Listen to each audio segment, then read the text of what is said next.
Ladies and gentlemen, good morning. We see a lot of attendees are still coming on. There they go. Thank y'all for joining us this morning. We're going to go ahead and begin. We need to make sure we start on time so we can be mindful of all of our speakers' time so we can end on time. So today is going to be fun. It's going to be different. We'd like to welcome you to the second day of our 11th annual virtual Community Drug Awareness Day conference. Today, we will continue to address the issues of drug use and substance abuse during COVID-19. We'd also like to welcome anyone joining for the first time today. So as we stated yesterday, and that we will remind you throughout the day, training was designed around the substance abuse and mental health challenges facing our community during this epidemic. We're excited to have well over 400 or 300, it looks like, joining us today as far as registrants, and currently we're at 210. The individuals that you're going to see this morning and all day today are going to be, well, half the day today, are from the prevention, the treatment, recovery, and law enforcement community. They signed up for this conference today.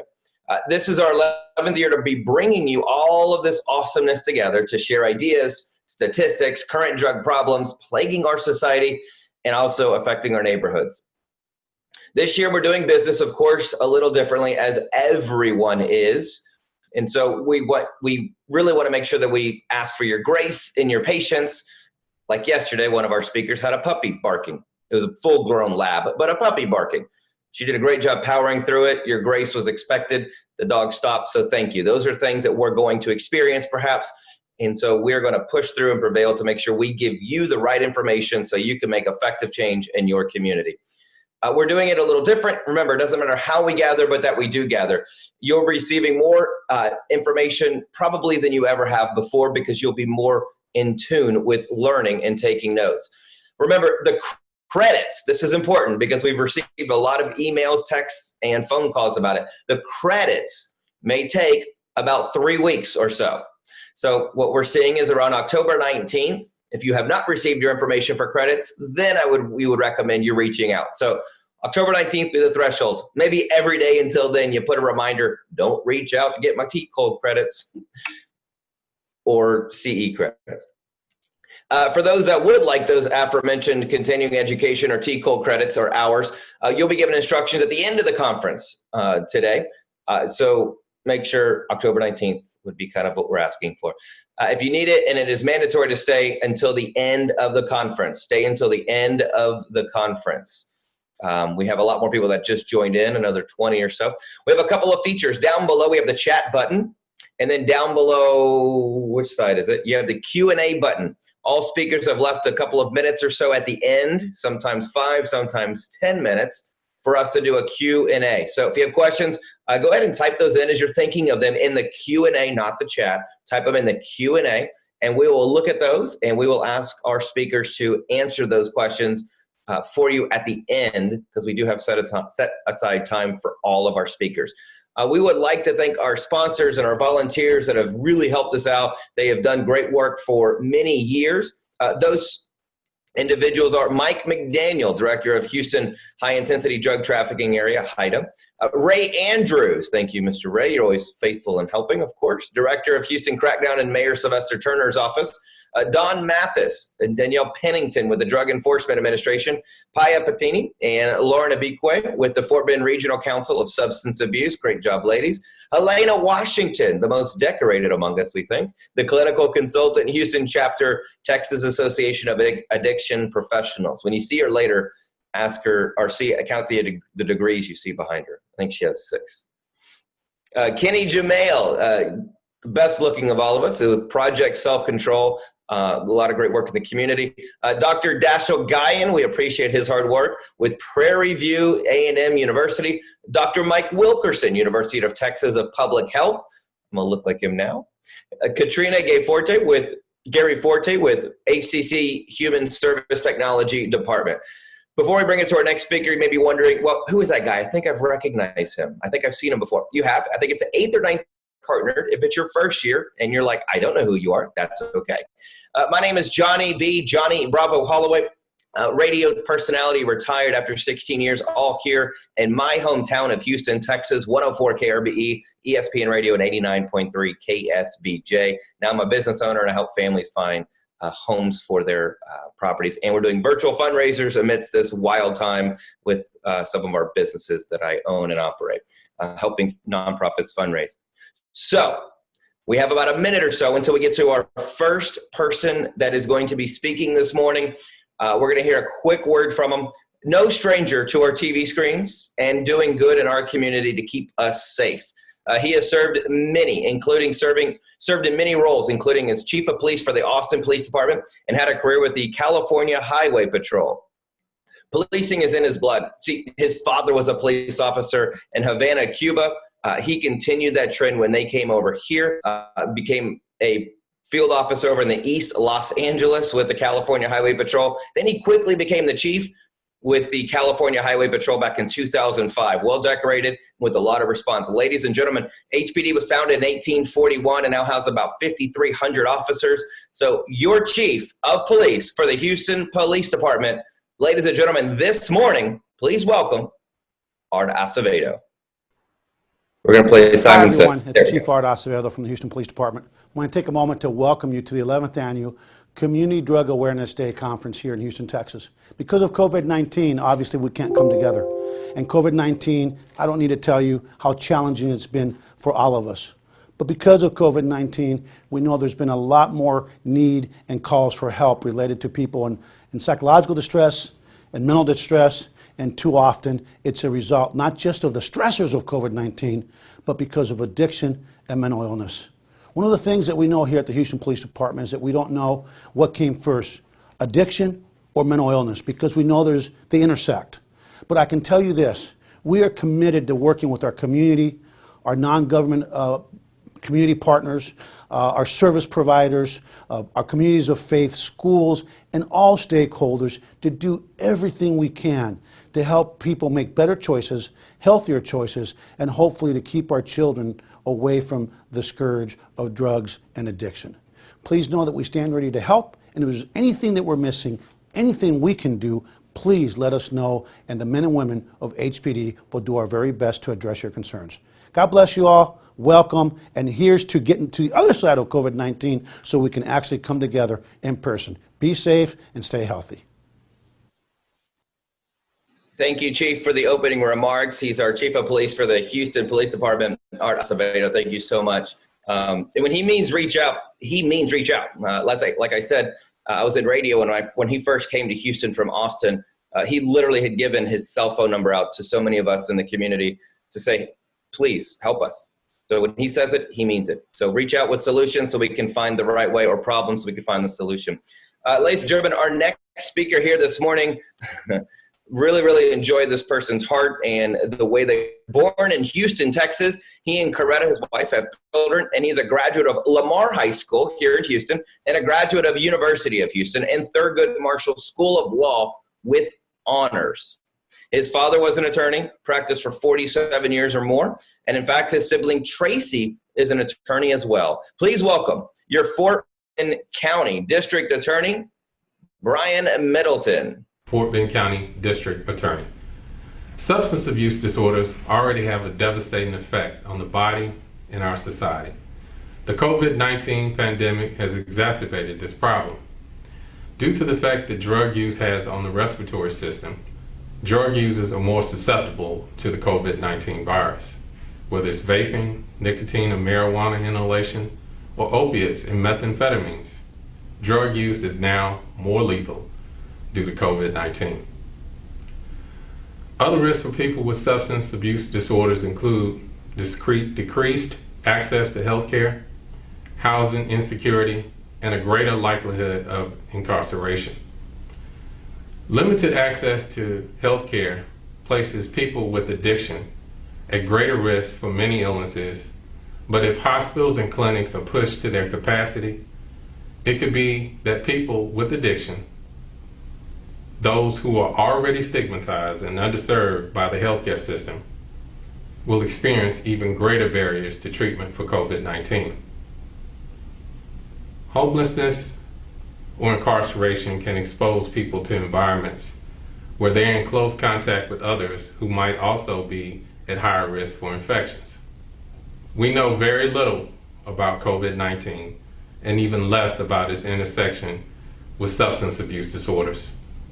However, we know this pandemic has disproportionately impacted the most vulnerable in our society. We should be looking for COVID-19 exposure risks when we're assisting drug users.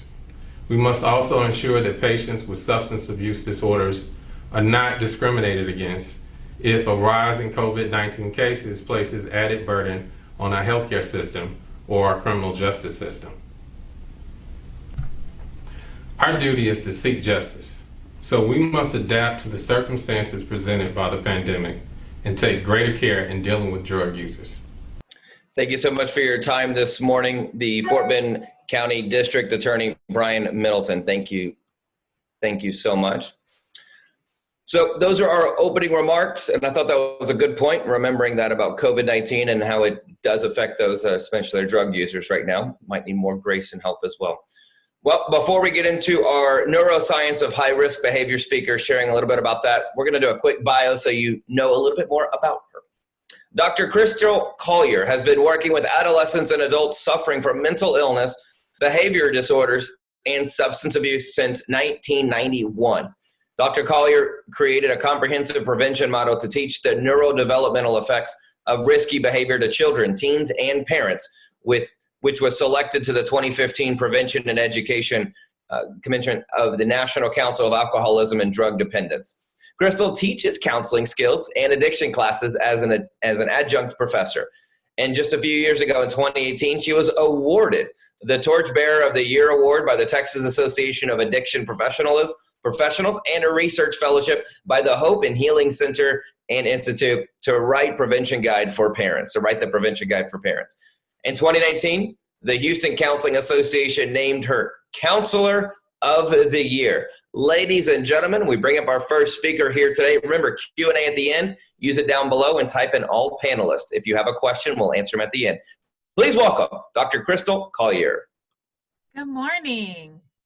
Oh, wow. It's so great to be here. Although I have to say, I so miss seeing people in person. And so I am going to bring to you a presentation today called The Neuroscience of High-Risk Behavior.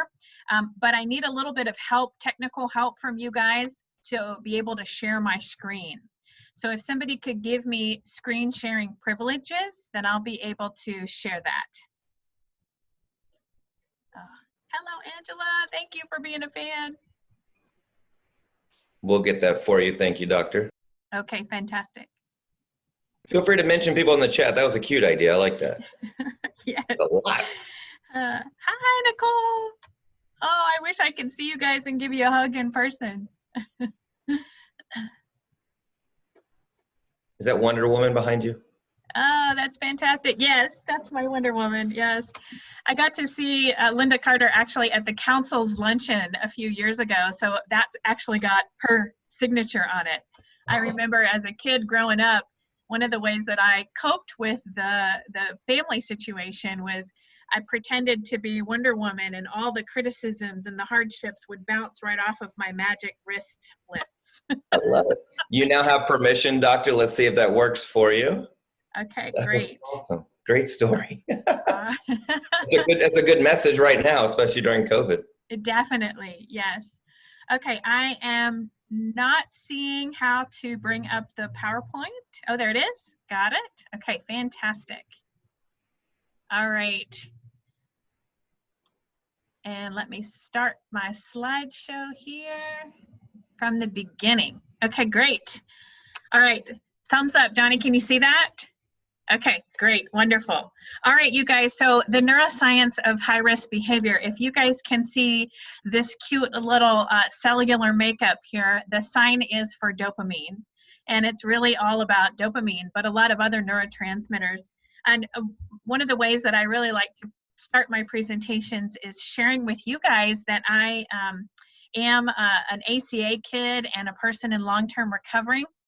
This is my favorite inner child picture of me when I was about 5 years old, when life was really good and happy, and my parents stopped on the side of the road in Memorial to take a picture. And then here, when I was about 11, 12 years old, life changed for me. My parents got a divorce. I moved with my mother, and I started getting into a lot of high-risk behavior. By the time I was 16, with this awesome big feathered hair picture of me was taken, I started using a lot of different substances and shooting up dope.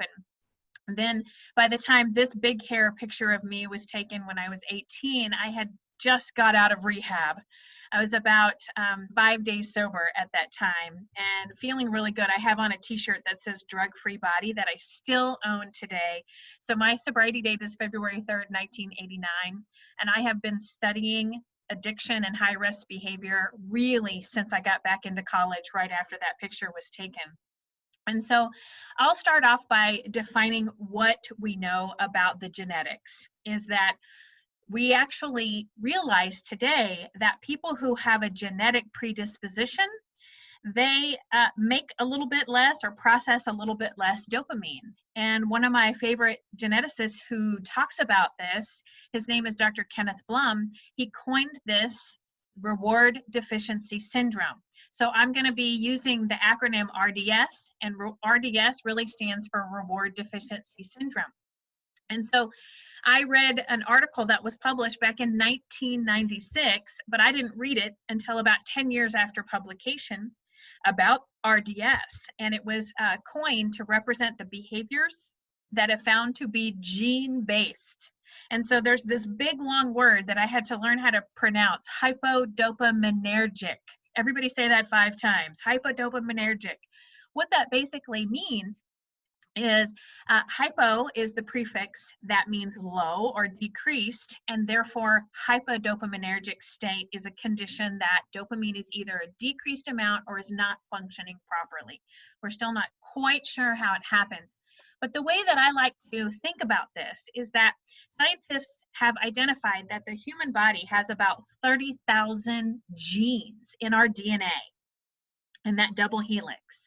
And about 2,200 of those 30,000 are related to addiction or behavioral issues that are affected by low dopamine.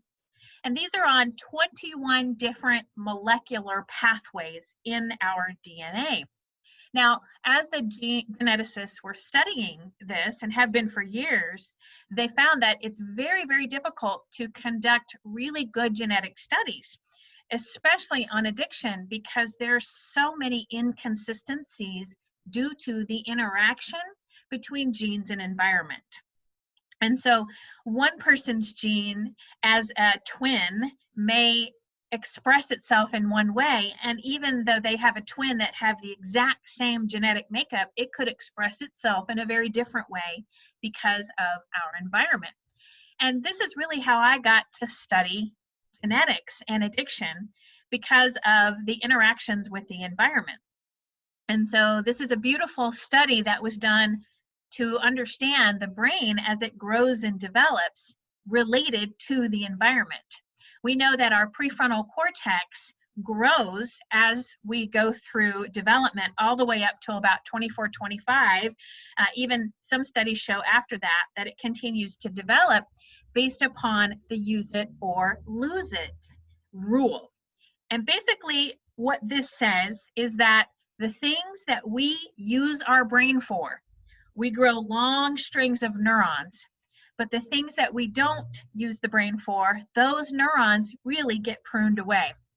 And so this is a magnified picture of a neuron. This is an infant neuron, a little baby neuron. And you can see that there is the cell body, this long axon, and these things that look like branches or roots are called dendrites. We grow dendrites for our entire lives based upon the use it or lose it principle. And what that means is that dendrites really are the hardware of learning.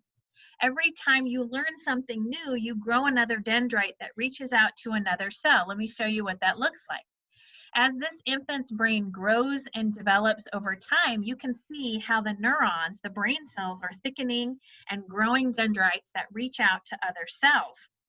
This is a beautiful picture of what it looks like over a lifespan. And so you can see that by the time we're 30, all the way up to 60, we have these really thick connections in our brain. This actually represents the skills that our brain is using, which make a big difference because our environment and the skills that we learn can have the power of overriding our genetics, which is fantastic news. But what it happens is that these long strings of neurons occur in a couple different parts of the brain when we talk about addiction that has been nicknamed the reward circuit or the reward pathway. And so this really helped me learn about two specific things regarding the neuroscience of addiction. And one is that we get biologically addicted, physically addicted, right here in our limbic system. Specifically, a part of the brain called the nucleus accumbens and the ventral tegmental area. These are also involved in learning, which makes a lot of sense because we learn what's good for our survival and what's bad for our survival here in our limbic system. And then what happens is that the neurons start to move long tentacles, those dendrites that are called spindles, into this area, the prefrontal cortex, the orbital frontal cortex, the anterior cortex, and these govern motivation, drive, and also our ability to say no. And so I learned really early on that there is no such thing as a psychological addiction without the physical addiction. So some people you probably have heard say, oh, I'm just psychologically addicted. I'm not physically addicted. And that always kind of baffled me. But here's what I learned is that they go together. And they're very similar to the reward pathway of healthy behaviors. So let me give you that one first. If your mom hugs and cuddles you as a kid and feeds you and takes good care of you, here in your limbic system, you're going to get really beautiful spikes of dopamine that say, oh my gosh, this person is really good for your survival. Remember this person. So it'll help you remember that this person is rewarding. It will dump this memory into your hippocampus, but then it sends a signal into your frontal cortex areas that say, attach to this person. And it'll grow neuronal structures that allow you to attach to this person. So our frontal lobe is where our psychological attachment happens, and our limbic system is where the survival attachment happens. Drugs of abuse hijack this whole system. And so we'll talk specifically about how that happens in our limbic system, which is such a critical part of our brain. This is my favorite picture of it right here. It shows you all the organelles in a 3D image that actually are involved in the process of learning and in the process of addiction over learning.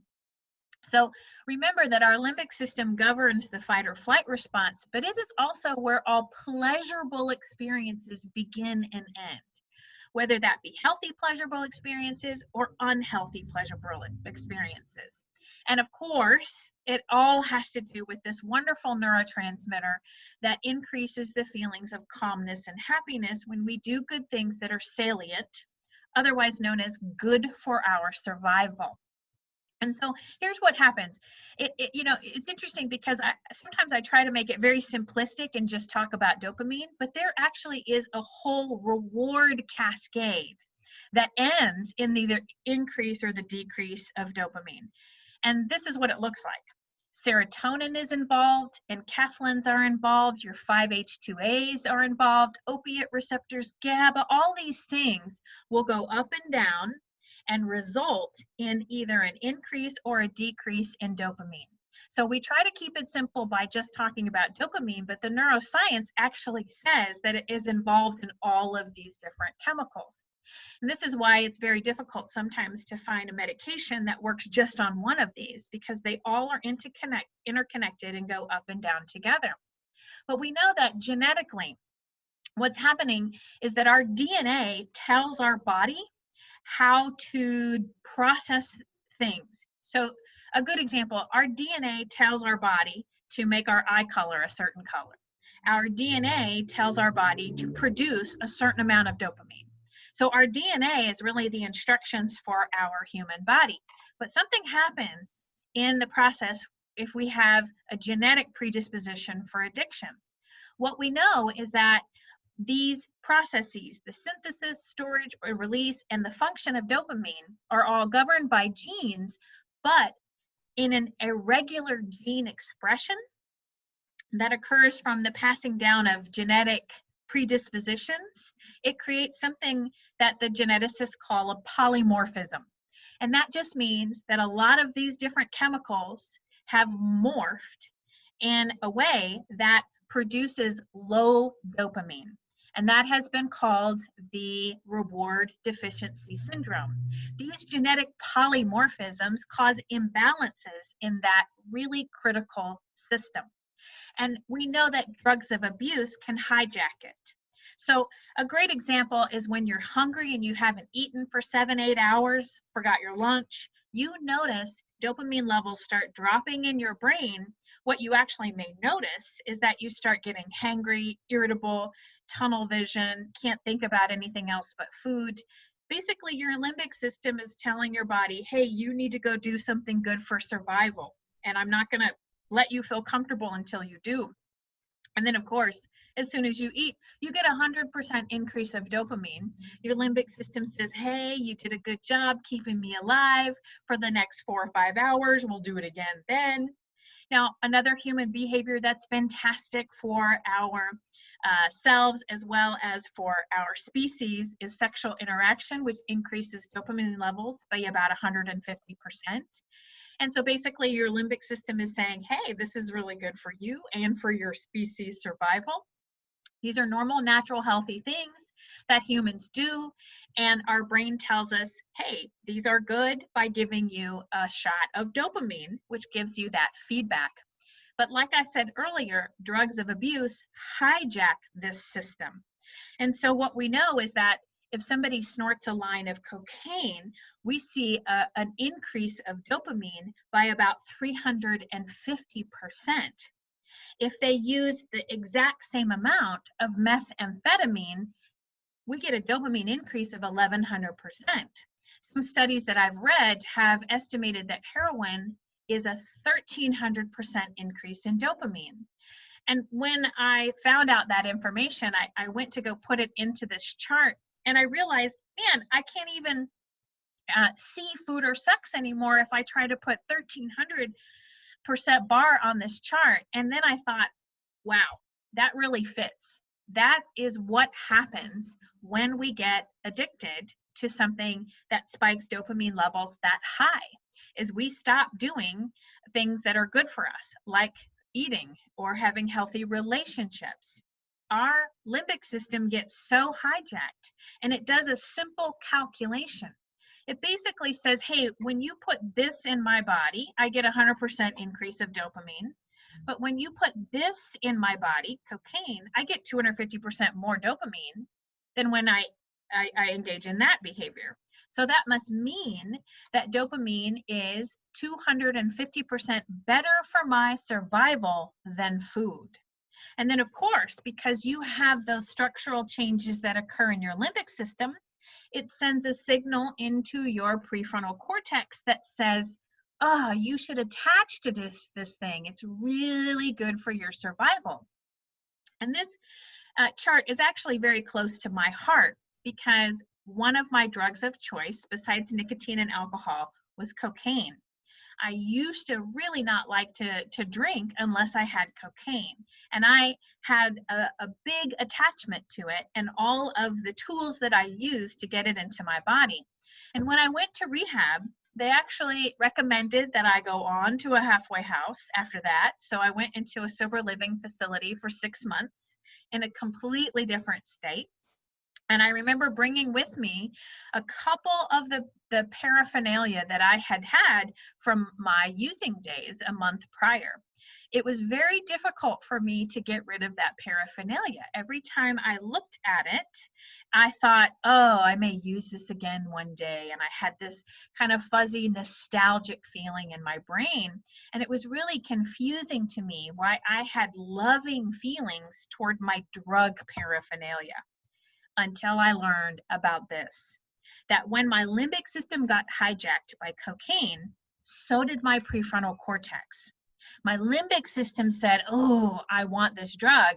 And my prefrontal cortex said, you love that drug. You need that drug.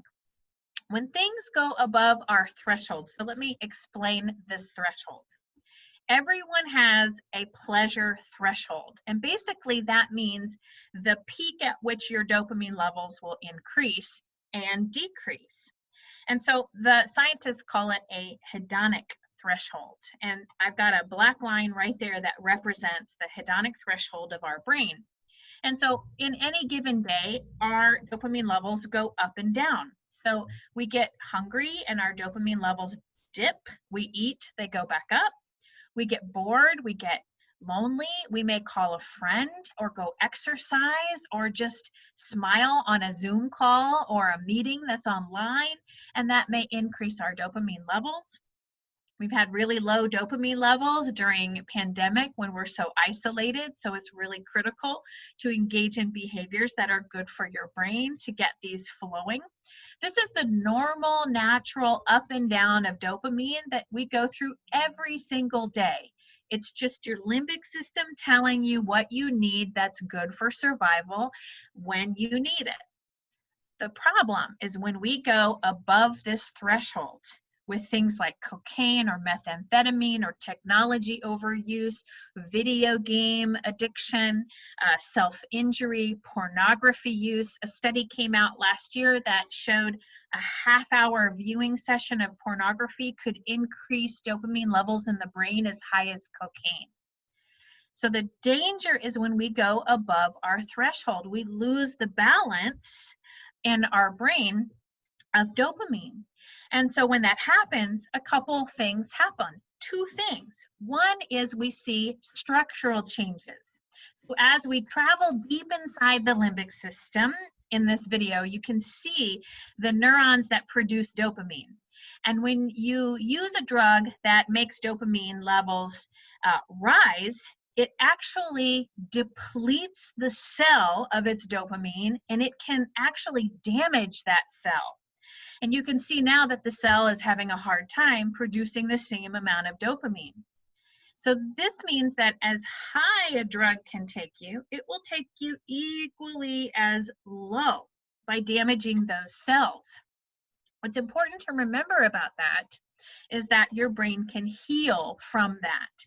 Those dopamine reservoirs can build back up, and sometimes that takes time, depending upon what substance you're doing. And the cells that have been damaged can start to heal.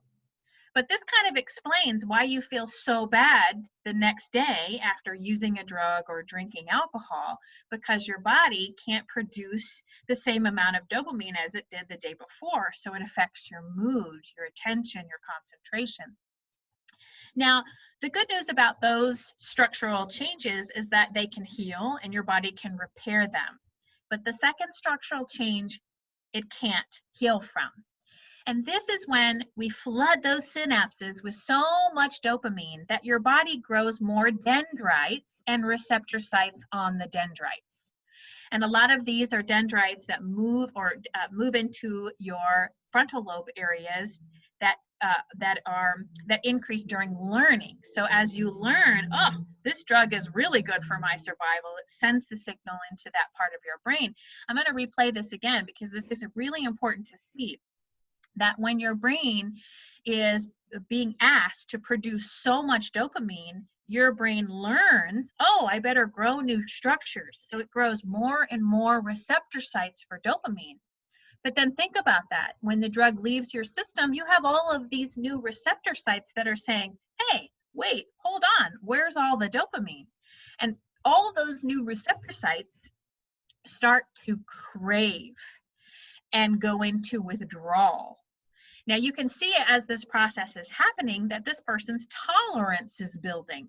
The more dopamine that goes into their system from the drugs or alcohol, the more receptor sites their brain creates.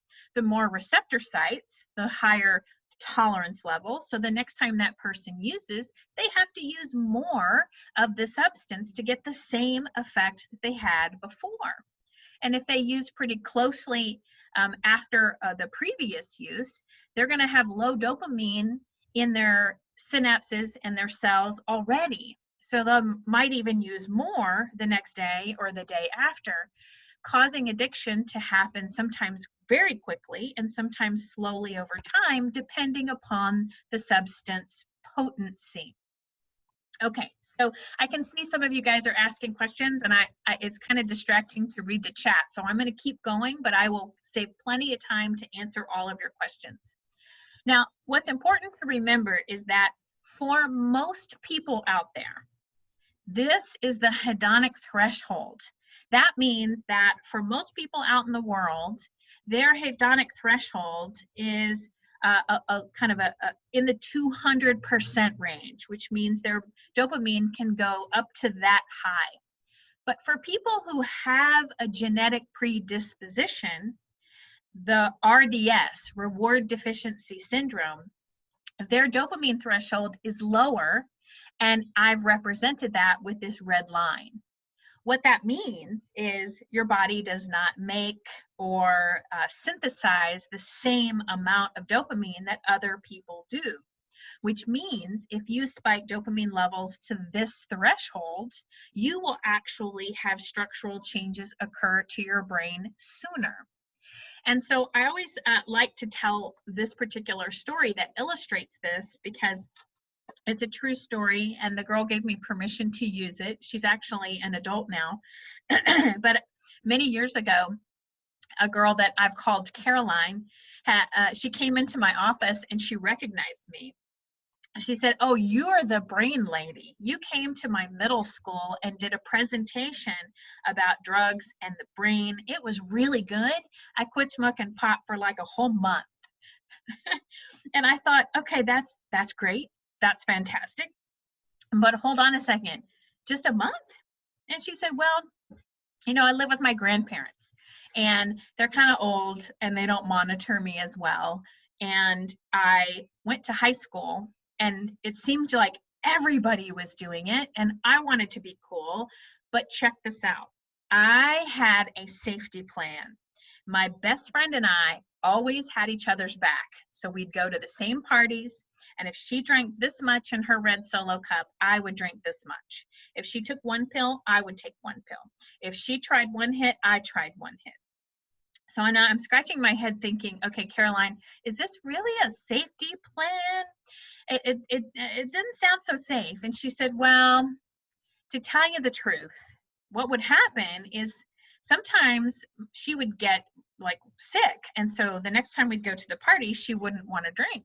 But for me, it really upset me because I wanted to drink more and more and more. Like, it was fantastic for me. It made me feel good. It took away my social anxiety. So sometimes I'd actually sneak things behind her back, and I would get in trouble, and then she would get in trouble. And Caroline actually told me that her best friend had distanced herself because of Caroline's increasingly bad behavior. So you guys are probably predicting what my next question for Caroline was. That question is, do you have genes in your family tree for addiction? And she's like, "Oh yeah, my parents lost custody of me because they're both addicts and institutionalized. That's why her grandparents were taking care of her." And so it made sense to me when I think about the genes and the different hedonic thresholds. For Caroline's best friend, who didn't really like alcohol all that much because it made her sick, her hedonic threshold was most likely this black line. But for Caroline, her hedonic threshold is lower.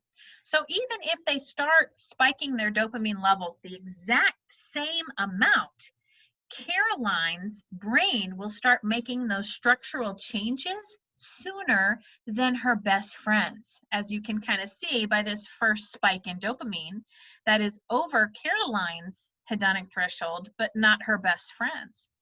And this is caused by addiction, and it's caused by the genetics that predispose someone to addiction by causing their body to make a little bit less dopamine than other people do.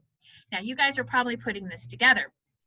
If you already make a little bit less dopamine and you go about your business eating and having relationships and doing that, but you don't feel the same level of dopamine that other people feel, how might that make you feel? Well, you may feel a little uncomfortable in your own skin, anxious, nervous, irritable. And that's exactly what the scientists have found, is that people with RDS, reward deficiency syndrome, don't feel as normal as other people.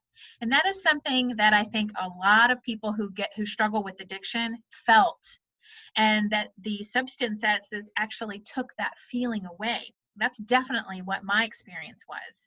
I remember feeling like the life of the party, like I didn't have any anxiety, but it would flood back the next day. And so basically what's happening is if your dopamine is low and you use a drug or alcohol, it's going to bring your dopamine levels up to normal feeling. And I remember that's what I felt. I felt like, oh my God, this is what normal feels like. But what I didn't realize is that my genes were making structural changes to my brain before I even realized it. And then all of a sudden one day I have one too many receptor sites, and now I'm addicted. So those two structural changes, it's important to remember that it's dopamine receptor damage and neuronal shrinkage. So sometimes you may see this in the literature as a down regulation of dopamine, and that's what really this is about. And so we also know that dopamine synapse growth requires our brain to use more and more and need more and more of that substance. So let's talk about kind of what this looks like if you combine genes and environment together. So what's in your DNA has been nicknamed the genotype. So that's your particular genotype that runs in your family tree. So what I didn't quite know when I started using and drinking is that my two uncles both have alcoholism. The youngest one died of cirrhosis. God bless him, RIP, Uncle Jim. And we know that my older uncle is still using alcohol and on a very regular basis. For some reason, it skipped my mom, but it hit me. And so that's my genotype, is that I have a lot of genes in there that are predisposed to making a little bit less dopamine than other people.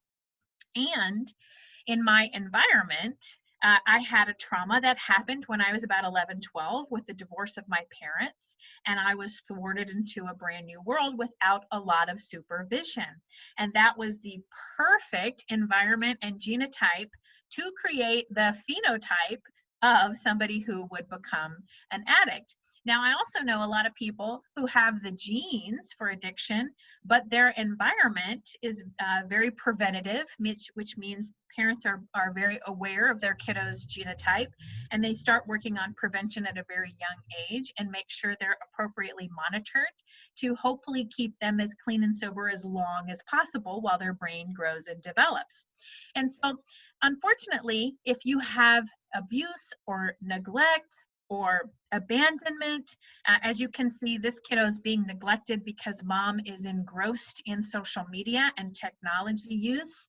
If you have any other type of abuse or a parent who has alcoholism or addiction, your phenotype may look like increasing levels of addiction risk or codependency or impulsive acting out behavior. It can manifest in a lot of different ways. Now, of course, so if you guys know me, you'll know that I'm a cat person. I actually have 4 cats. I didn't mean to have 4, but that's what happened. And so my friends sometimes call me the crazy cat lady. But I loved this meme. Unfortunately, Fred's addiction was totally out of control. I love this meme for a couple reasons. My father, who was a homeless person for his entire life, I never really got to spend a lot of time with him because he was homeless a lot. His name was Fred, and he definitely was an addict. On his side of the family, we're not really sure because he was adopted, but I definitely know that he struggled with a lot of addiction. And so sometimes people would say, oh, he has an addictive personality. And I got to tell you guys, this is a pet peeve of mine, because I really do not believe in the word addictive personality. But sometimes it helps people realize that they may be in danger of getting addicted to a lot of things. What I know is that your genes actually create a state of hypodopaminergic, which means that you actually make a little bit less dopamine. So normal dopamine means that you feel pleasure, you are able to reduce stress quite easily, and you get a lot of good feelings of well-being when you take care of yourself. But being hypodopaminergic means your genes, before you ever even use drugs or alcohol, have low dopamine, which means that you may not have the same ability to cope with stress. You may crave things that are high in sugar or carbs or dopamine from drugs, anything that could increase dopamine levels you might crave. And you're also predisposed to seek out substances or engage in certain behaviors to provide you a pseudo sense of well-being. So I really relied on that.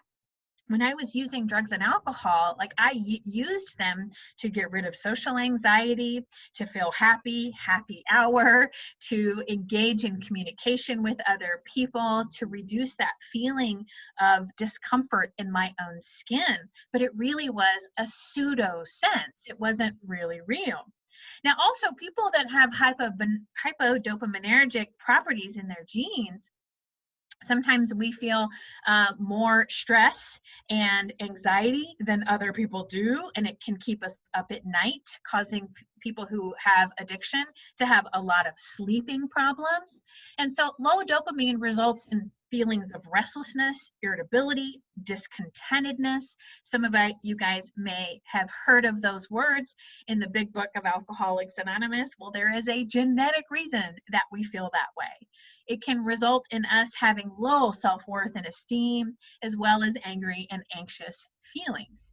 Now, also, it can hyper-focus us on addiction or alcohol, and to the detriment of all the other things in our life.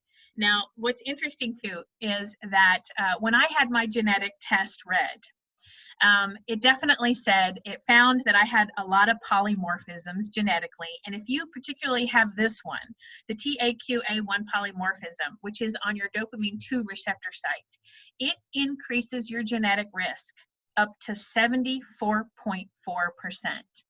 So here's what I learned, is that my genetic risk is really high. I found that out from having my genetics read. And if you look at the genetics, I'm probably close to that 74.4% at risk for becoming an addict at the time of my birth, just because of what my genetics said. And then when you add that to my environmental risk and the traumas and the access that I had, my risk can go up to over 100% at that point. So what we know is that there are a lot of behaviors that are also linked to low dopamine. Now, so it's not just substances that can be affected by this, but it is also impulsive behaviors, attention issues, anxiety issues, paranoia, histrionic, all kinds of different things can potentially be caused by low dopamine, not just addiction. So when you're working with people who struggle with addiction, it's really important that you get an accurate assessment of that whole person to see what else is going on, because we may need to treat a lot of these other things in order to help them stabilize themselves. Now, chronic use can lead to what the scientists call an inactivation or a downregulation in the synthesis of dopamine, neurotransmitter depletion, toxic pseudotransmitters, and all kinds of structural dysfunction. These things are so hard for me sometimes to understand because they happen at the very synaptic level, but it results in a lot of damage that takes time to heal. I also learned something that I found was very, very important about addiction, and that is the relationship between certain addictive substances and glutamate. So this is a very wordy slide, but I'm going to summarize it for you. And you can see that down here. Glutamate is a neurotransmitter that our brain makes that forms memories and helps create motivation. And every time your dopamine levels spike, so do your glutamate levels. So every time you engage in an activity or use something that spikes your dopamine, your glutamate will also spike, helping you form a memory. And that memory is incorrect. That memory says, oh, this is really good for you. You should do this again. It motivates you. So this is the complex relationship between different neurotransmitters, hormones, and different chemicals that our brain makes that solidify not only the physical addiction, but the psychological addiction. So it's important to remember that genes are responsible for about 60% of addictive behaviors. So knowing your addiction risk score can be extremely helpful in treating people in treatment, in screening children who are at risk. I have a lot of families that I work with that are in recovery and they have children, and they're worried that they've passed down a genetic risk to their children, which is highly probable. But today you can actually get your children's genetic risk read. And then once you know that information, you can tailor the prevention program to specifically your children that have the risk. So knowing a genetic risk can also help predict outcomes, because if somebody has a higher genetic risk, they're going to need more support after treatment. It's going to need to be longer, and they may need to be in an environment that they are safe in. I cannot tell you how much it helped to actually go to a different city where I did not know one drug dealer, and I lived in a sober living home that was beautiful, and it was full of 18 other women who were trying to get and stay sober, with really good staff that could help me find a job and figure out how to live sober and have fun sober. I remember going to bowl for the first time. I went bowling and I was like, oh my God, I actually really love this, and went with people, and I still love to do that today. Although I have a really embarrassing bowling story about me flying down the lane because my fingers wouldn't come out of the ball. It was very embarrassing, but today it's something that I feel really proud of and funny about, that I can tell that story as I have learned how to increase dopamine levels in my life in a really healthy way. And then also, if you know your addiction risk, you can determine who and who not to prescribe opioid pain medication. Can you imagine if you went to the doctor and said, hey, look, here's my genetic risk. I need you to prescribe me something besides opioids, or if I absolutely have to have them, only a small amount of them. It's amazing how doctors still overprescribe opioids today. So here's the information, you guys, about genetic risk. Let me just pause here. The prices come down actually after I did mine about 5 years ago. And you get this fantastic report. Now, please know I have no affiliation with Genus Health. Dr. Ken Blum owns this company, and I'm just a really big fan of his genetics work and of the ability to get a genetics score read because of all the information that it can share with you. And it's relatively inexpensive. What a good investment, especially in children. But this will give you your GARS score, so the genetic addiction risk. And the company is called Genus Health. It's www.genushealth.com. It's the GARS test. When you get to their site, just look it up, and you can order one. As a clinician, sometimes I order them on behalf of my clients, or just send my clients straight to the website to purchase it there. And then afterward, you will get a genetic addiction risk score, and it will tell you what your risk is of getting addicted to all of these substances, as well as non-substances. So you guys, it was amazing. When I got my test back, it said that my genetics predicted that I would get addicted to 3 things: alcohol, nicotine, and guess what? Yep, cocaine. It actually predicted everything that I would get addicted to. It was really, really kind of scary to see that on a piece of paper. But it also pointed me in the direction of some other things that I may need to look at that I could potentially get into trouble with because I have low dopamine. Things like body dysmorphic disorder or hoarding, self-injury, non-suicidal, which would be cutting, or oppositional defiance, or potentially even some personality disorders that are related to low dopamine. So it gives you a lot of really good information. So it's important to remember my kind of premise that there really is not an addictive personality. I kind of hate that because it feels shaming and stigmatizing to me. In return, I'd rather say I'm just hypodopaminergic. But of course, you can't walk around saying that to people all the time because I don't know what you mean. So addictive personality sometimes fits. But what I like to say is that my body just doesn't make enough of it. And so when I get a spike of dopamine in my limbic system, it sends a signal to my brain that it's really good for my survival. And I have to be very careful because it may not be. When I eat broccoli and green beans, I get 100% increase of dopamine. But when I eat donuts, specifically blueberry donuts from Christie's Donut Shop on Montrose, I get a huge spike in dopamine, way more than green beans and broccoli. So it sends a signal to my brain that says, hey, Christie's blueberry donuts are way better for your survival than broccoli or green beans. Now, I know that's not true. But my poor prefrontal cortex has been sent the wrong message. And so now every time I drive down Montrose, I get a Pavlov's dog response of salivation when I'm driving past saying, no, no, no, no, call your sponsor, call your sponsor.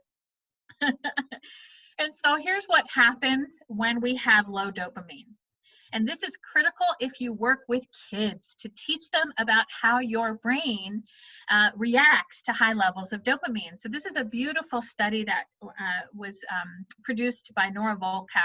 And this is a person who's actually using cocaine. And these are a study that's looking from the top down with functional MRI technology. This person on the top has no drugs or alcohol in their system. And this is what we want our brain to look like. We want there to be lots of color.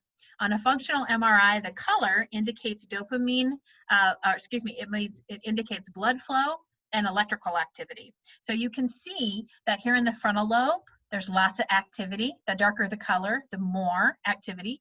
Back here in the limbic system, there's a lot of activity going on, but also in all the other parts of our brain, well connected. This has been taken 1 second apart, so you can kind of see over time. This person down here is high as a kite on cocaine. And what you notice is that the back of the brain, really far deep interior, the limbic system is lit up, trying to process all of that dopamine, but the prefrontal cortex is off. And so this makes a lot of sense. If you've ever been around somebody who was drinking and you're like, dude, well, you can't drive home, and you try to take the keys from them and they get really angry, sometimes belligerent, and maybe even try to fight you, which is totally uncharacteristic of them. What I want you to remember is that their limbic system is on, their fight or flight primitive part of their brain is on, fighting you. The frontal lobe that loves you and is connected to you is off. It's off. And so you're not actually working with that whole brain, that whole person. You are dealing with the primitive woolly mammoth part of the brain, and that person thinks you are a saber-toothed tiger at that stage. Now, what's really interesting to me is that if an adolescent uses, as their brain is growing and developing, the frontal lobe also turns off. And the scary part is, if you're growing your frontal lobe and it turns off, does it get to grow? And the answer is no. If we start using here at about age 11, 12, and we start using consistently over time to about age 20, and then we get sober, and we say, hey, doc, take a picture of my brain, your frontal lobe won't look like this. It may look more like this one in the middle. That's about 16. It may look more like this at 12 if you are a daily or regular user. Literally, your frontal lobe doesn't get to grow. And the scary thing about that is your frontal lobe is in charge of your executive functioning skills. And so we have two phases that these skills grow. The first phase happens all the way up through elementary and middle school, where we grow these, what scientists call lower level executive functioning skills. These are the skills that we need to kind of wake us up in the morning, get us organized, remembering our lunch when we go out the door. But then when we hit around 11, 12, all the way through 24, 25, we grow higher level executive functioning skills. And you guys, these are the ones that we need to get us up and out of our parents' house and being fully self-supporting and healthy in relationships. These higher level executive functioning skills are the ones that become arrested when we start using during this time. And now that we see kids are being exposed to pornography before the age of 13, they're becoming addicted to video games younger and younger, struggling with depression and anxiety younger and younger, we're seeing arrested development affecting these lower level skills. So when you're working with somebody in recovery, it's very important that you assess their executive functioning. You may have to start very basically helping this person figure out how to live. And that was my case. And my halfway house, my sober living facility, did such a great job of that. They really helped me step by step learn how to control my impulses, make good decisions, have empathy for people, regulate my emotions, and actually learn how to pay attention, be a flexible thinker. That was really hard for me. I was very rigid and all or nothing. But recovery has allowed me to grow more dendrites for these skills, which, thank God, they continue to grow as we age. But there are things that are in our environment that are so unregulated, they're becoming more and more potent. Marijuana stays in your system longer than alcohol, longer than other things, and it has the effect of arresting the brain development longer. If you think about alcohol, it has a half-life of about 48 to 72 hours, which means your body processes it out within 2 to 3 days. So it may have an effect on arresting your development for a couple days. But then if you don't do it again, your brain can kick back on and start growing and developing. But marijuana is very different. Marijuana has a half-life of 1 to 2 weeks. And if you're a moderate user, 3 to 4 weeks. If you're a daily marijuana user, 6 weeks before it will leave your body. And so it arrests brain development longer, even when you're not actually using, for weeks afterward. And you can see this is a SPECT scan looking from the bottom up through the brain. On a normal SPECT scan, which shows brain connectivity and blood flow, when all of your neurons are intact and working together, you're going to see a nice smooth surface. These guys have a history of regular marijuana use, and you can see there are holes in the brain. They're not actually holes. These are just areas that are not active. They're not connecting, especially into these two parts of the brain right there, and that's called our frontal lobe. We're looking at it from the bottom up through the skull. Which is really scary to me, because what happens is when we have arrested development or our frontal lobe is shut off for a long time, we can get what has been nicknamed acquired narcissism. If you think about all the things that your frontal lobe does, it attunes you to other people, giving you the ability to have empathy, solve problems, set good priorities.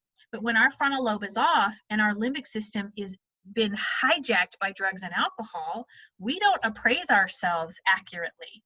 We don't reflect accurately. We project onto other people. We get very angry. We go to emotional extremes.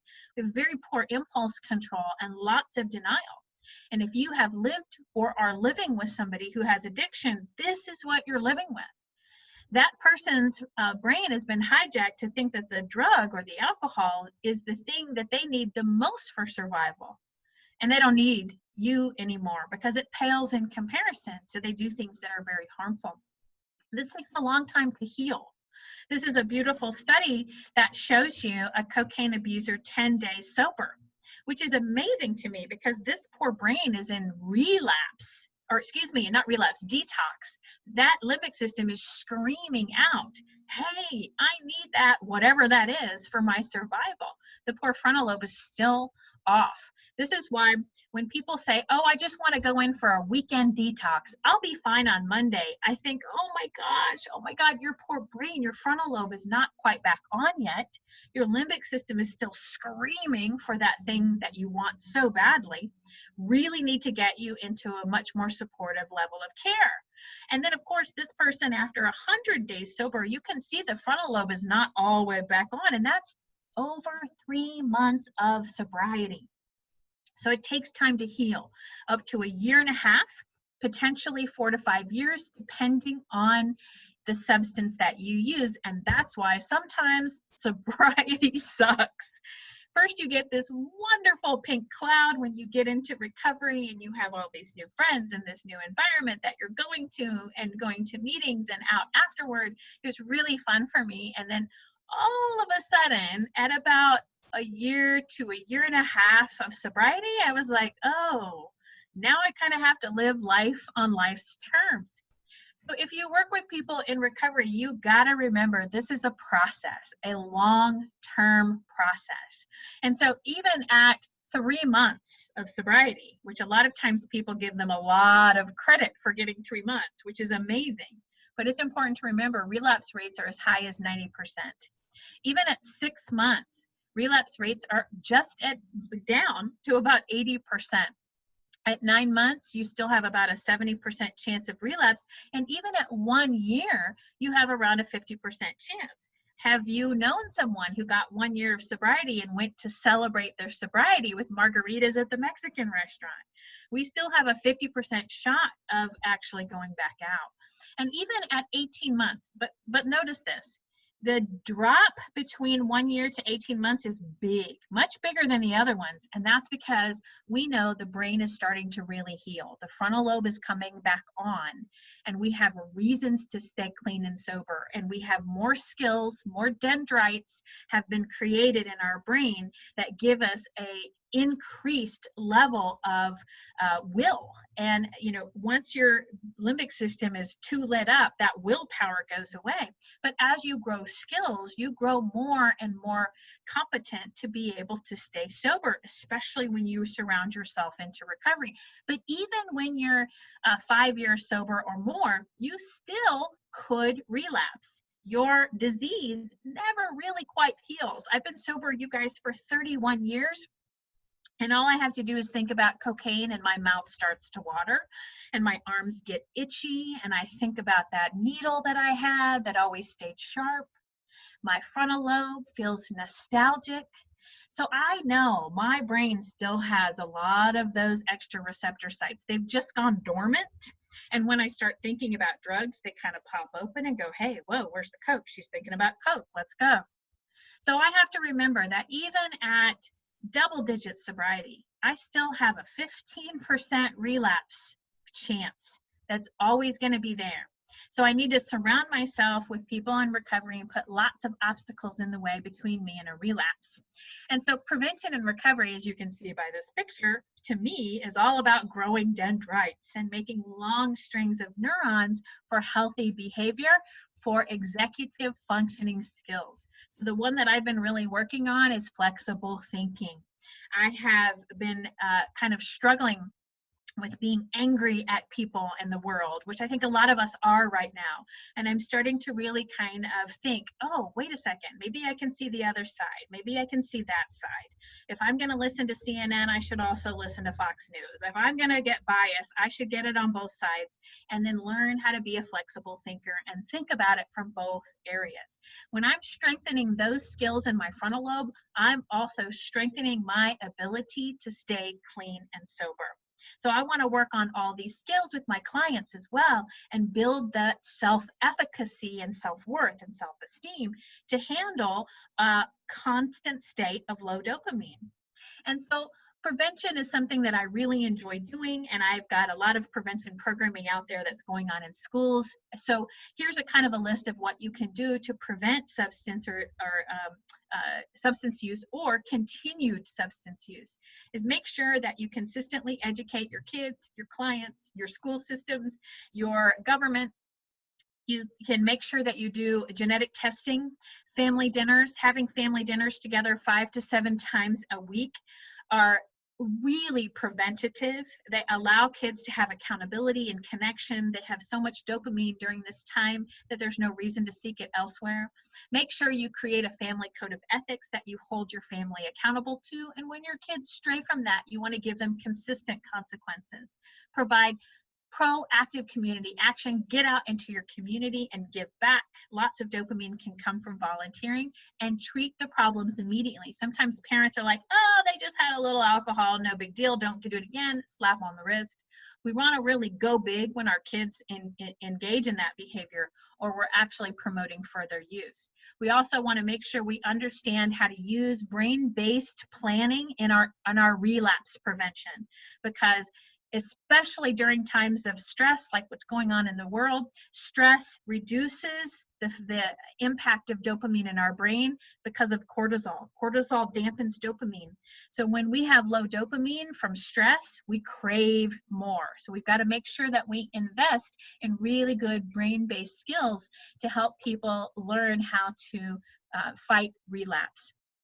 So you guys, if you would like my slides, please know I would be happy to share them with you, especially if you use them to educate people where you work or at your home. And now I want to make sure that we have plenty of time for questions. But just before I do that, I'm going to send out a shameless plug.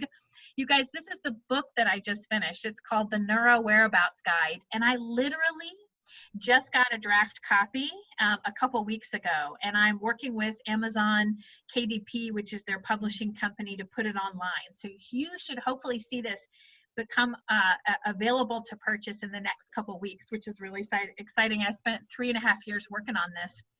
And so it has all the information about how a child's brain grows and develops in a normal, healthy way, how addiction changes that trajectory. There's an elementary chapter, a middle school chapter, and a high school chapter, which plots on a graph where 18 different high-risk behavior, when they go up and down, so you know when to have your prevention conversations. And then, of course, in chapter 6, I've got scripts that you can use for all of those prevention conversations. Okay. So, oh my God, there are 45 things in the chat. Let's see if I can answer some of these questions for you guys. Lots of great jobs. Thank you very much. Dr. Collier, we want to go down to the Q&A portion where the questions and answers are. The chat's going to be for conversation. The Q&A is for questions. Let's try bounce. One of the questions we got emailed to us was, what is the relationship between brain development during adolescence and heightened risk taking? Oh, that's a great question, because we know that the adolescent brain is primed for risk taking. It is genetically designed in all of us. The adolescent brain has more sensitivity to novel things than an adult brain does. It's really interesting, and I think it has a whole lot to do with the limbic system, or the literature says that it does. And so that's why, and if you think about the reason why, is we're supposed to grow our identity when we're a teenager. And so we have to kind of go out into the world and try on a lot of different things. We need to be sensitive to novelty seeking, so we can go try on a little bit of this, a little bit of that, to figure out who am I as a person. But what's scary is that there are so many things in our environment today that spike dopamine levels too high. And especially social media companies, pornography companies, they make stimulus that are really novelty seeking, so that unfortunately with just one click we can find something that spikes dopamine levels higher and higher. And adolescents are become addicted much easier than an adult who doesn't use or do a behavior until later on in life.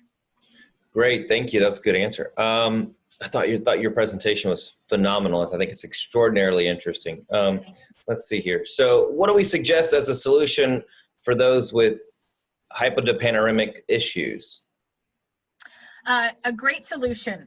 So if you know that you've got a kiddo who has low dopamine, you want to make sure that you engage in a couple of things. One, really great connections. You want to have healthy family connections, lots of dopamine coming from healthy family interactions. So if there is stress or trauma or an adverse event that's happened in your family, you want to get into therapy. You want to stabilize and normalize those relationships. And then two, you want to make sure that child has lots of dopamine coming to them from healthy things. So I'm working with a family right now that goes to a really fantastic church that has an outreach program to the homeless. And so the kids and the parents go every single weekend to feed the homeless, which is a wonderful way to increase dopamine as a family, as well as giving back. So lots of healthy dopamine from outside. And of course, if you want to get your genes read, that this company, as well as other companies, sell natural supplements that naturally can increase dopamine levels. So because of my GARS test, I started taking methylfolate. And I took it for a couple months, and then I ran out, and I said, I'm not really feeling it. I don't think I'm going to keep doing that. And then over the next couple of weeks, I just noticed just kind of a little blueness, just mild. And I thought, oh my God, I have RDS. My dopamine level is low. Methylfolate helped my body make a little bit less dopamine, so I felt kind of normal. I didn't feel high or really, really happy. I just felt content. So I started taking it again, and I really do notice a difference. So there's natural things that we can take to increase dopamine. Fascinating. Where's a great place for genetic testing? That's what anonymous attendee asked. Sure, I saw that. And I'm going to send out to Payal my slides. And if you would just like to email me directly at crystal@drcrystalcollier.com, I will send you those slides. I'll also put you on my email blast list so that you'll know when the book comes out. And the Genus Health is the place where I got mine. There's a lot of places out there that you can go to get your GARS test, but I really like Genus Health because the man who owns the company is the geneticist who's been studying this his entire life. And he also is a San Antonian and taught at Austin. So he's really a good trusted source. Okay, interesting. Let's see here. Slides, we already said that. We will. Answer that. We've already answered that. Can I answer the one from Aubrey? Because I know Aubrey. Hi, Aubrey. It's so good to see you. We have a lot of the same interests. I see your name on the Smart Recovery presentations. And so we know that Aubrey says, some youth recovery programs allow tobacco nicotine use as a harm reduction. Do you think that puts young adults and teens at higher risk for release? The chart you have on relapse risk, does that include no tobacco and vape use?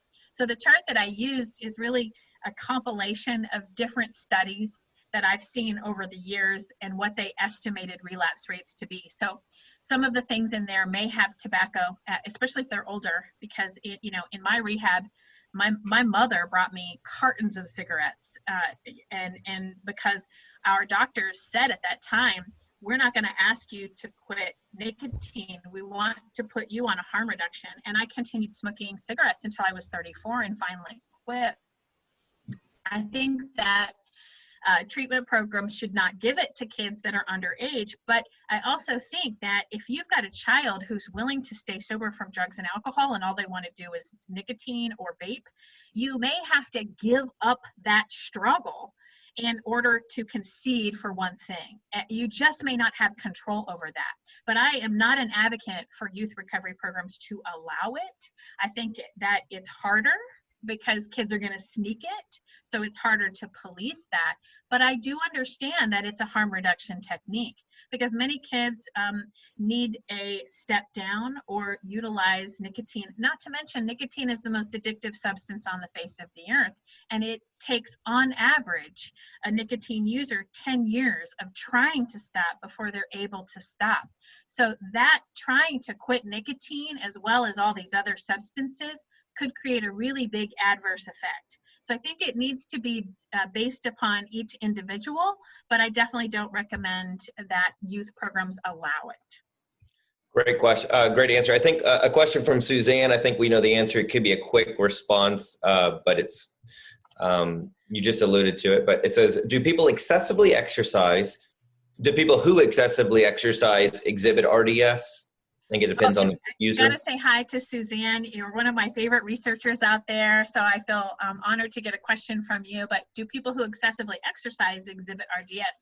So what we know is, and if you look too on some of the symptoms that the GARS test will show you, is it might tell you if you're in risk for that. And so, as you know, excessive exercise can cause the increase in your body's natural opiates, and that can become very addicted.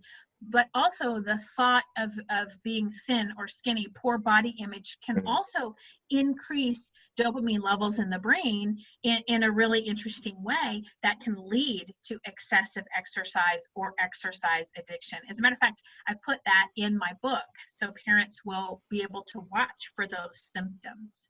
Thanks for the Great tease. I like that tease.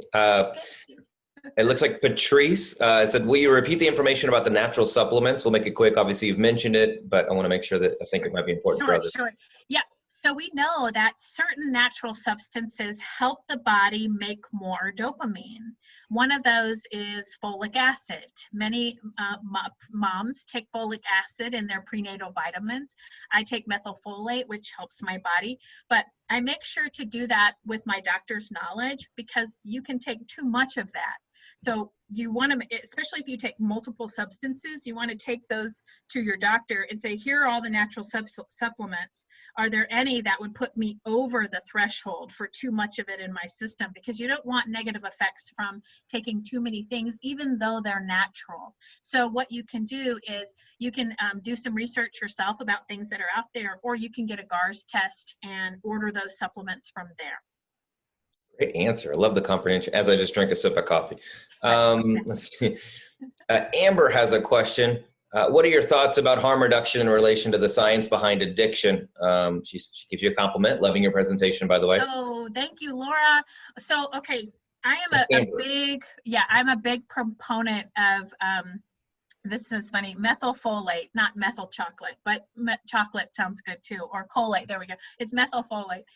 But back to harm reduction, I think that I'm a very big proponent of it. I have worked with kids as young as 11, 12 in recovery. Their brain is only halfway formed.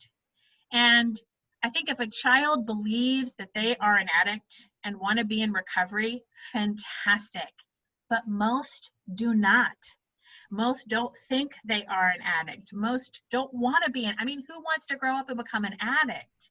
And so I've actually worked with a lot of kids who've gone on to actually use alcohol normally.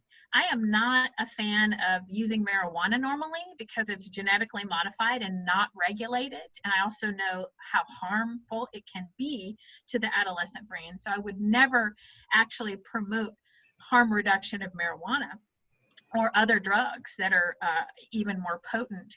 But I do know that there are some people that get sober younger that go on to actually not live in recovery. They actually live kind of a more mainstream life and are able to drink alcohol normally. And so I think a harm reduction is meeting people where they are. And that is critical. I always think about Maya Angelou's quote. She said that people don't remember what you said to them, but they remember how you made them feel. And so if somebody comes into my office and they don't want to be an addict and they don't want to stop, I'm going to meet them where they are and try to do harm reduction, develop a relationship with them, have them spike dopamine levels in their frontal lobe for me and our connection so that they may need to relapse quite a few more times. But when they are ready, they'll come back to me because they know I didn't judge them, I didn't push them into abstinence, that they got there through failed attempts at harm reduction. Yeah, the simple act of acceptance to another individual and making them feel special really can change the way they feel. I mean, Yes. Maya Angelou explained it extraordinarily well, and we use it all the time as MCs and orators. If we can connect with the individual. So it's about that. It's not about ignoring or belittling. It's empowering and making them feel special, heard, listened, accepted. Jennifer has a question. I'm not sure how much we need to spend on it, but I think the question is pretty relevant. We have about 5 more minutes for questions. So go to Q&A down below and type in, I guess, but who writes anything. But go ahead and type a question for the Q&A. We have about 4 or 5 more minutes, as Dr. Collier, if that's okay with you. If we have more questions. But Jennifer's question is, the slide with the pictures of the brain with marijuana usage, she says, why is it not a concern of the states having it made legal? I'm sure it's a concern, but the slides with the pictures of the brain with marijuana usage, what are your thoughts, I guess, on the legalization of it in those states that have decided to do that? I am a member of the SMART program. The SMART approaches to marijuana, which is a group that lobbies politicians to not legalize it. However, I've got to say that I really wish it could be legal in the respect of being able to regulate it. So regulating it is so absolutely critical, because alcohol, you can't allow there to be more alcohol in alcohol than there is. But right now you can make marijuana deadly potent and nobody's regulating it. And so I can't stand going to visit California anymore because I can't go an hour without smelling marijuana everywhere I go. It's really disturbing and upsetting to me that even the potent marijuana secondhand smoke, you can test positive on a drug driving test just from not even ingesting it, but smelling somebody else's secondhand smoke. And so I'm very anti. Yeah. That program is a really good program to make sure it's done the right way. So thanks for doing that. Let's see. Let's read this one. Sadie has a question. Sadie's question is, do you think being diagnosed mental health and substance abuse has similar effects on the brain? Being diagnosed mental health and substance abuse, they have similar effects on the brain.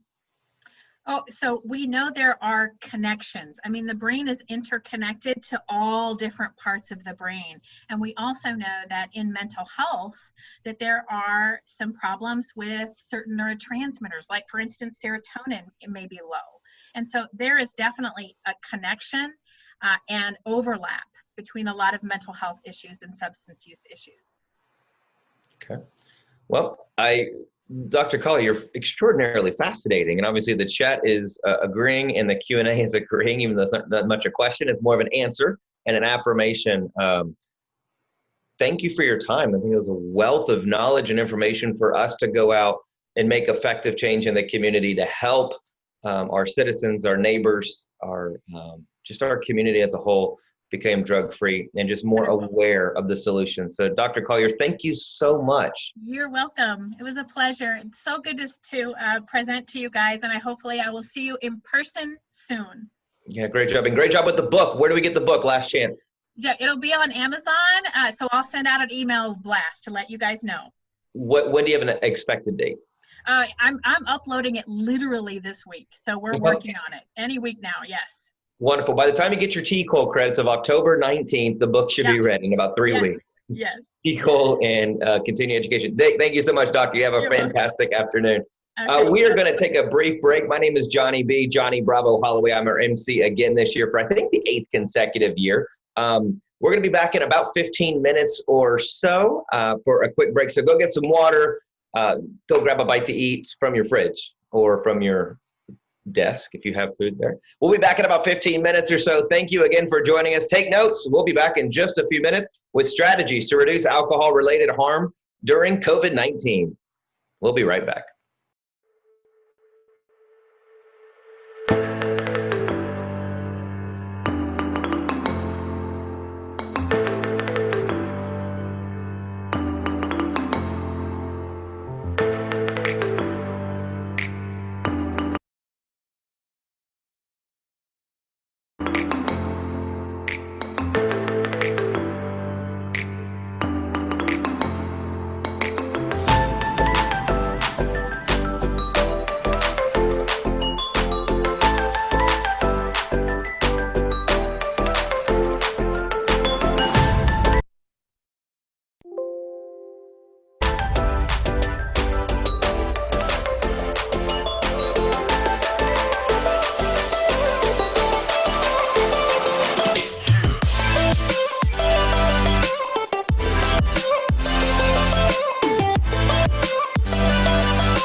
Well, as you guys are getting all seated, just want to remind you of a couple of things we have going on.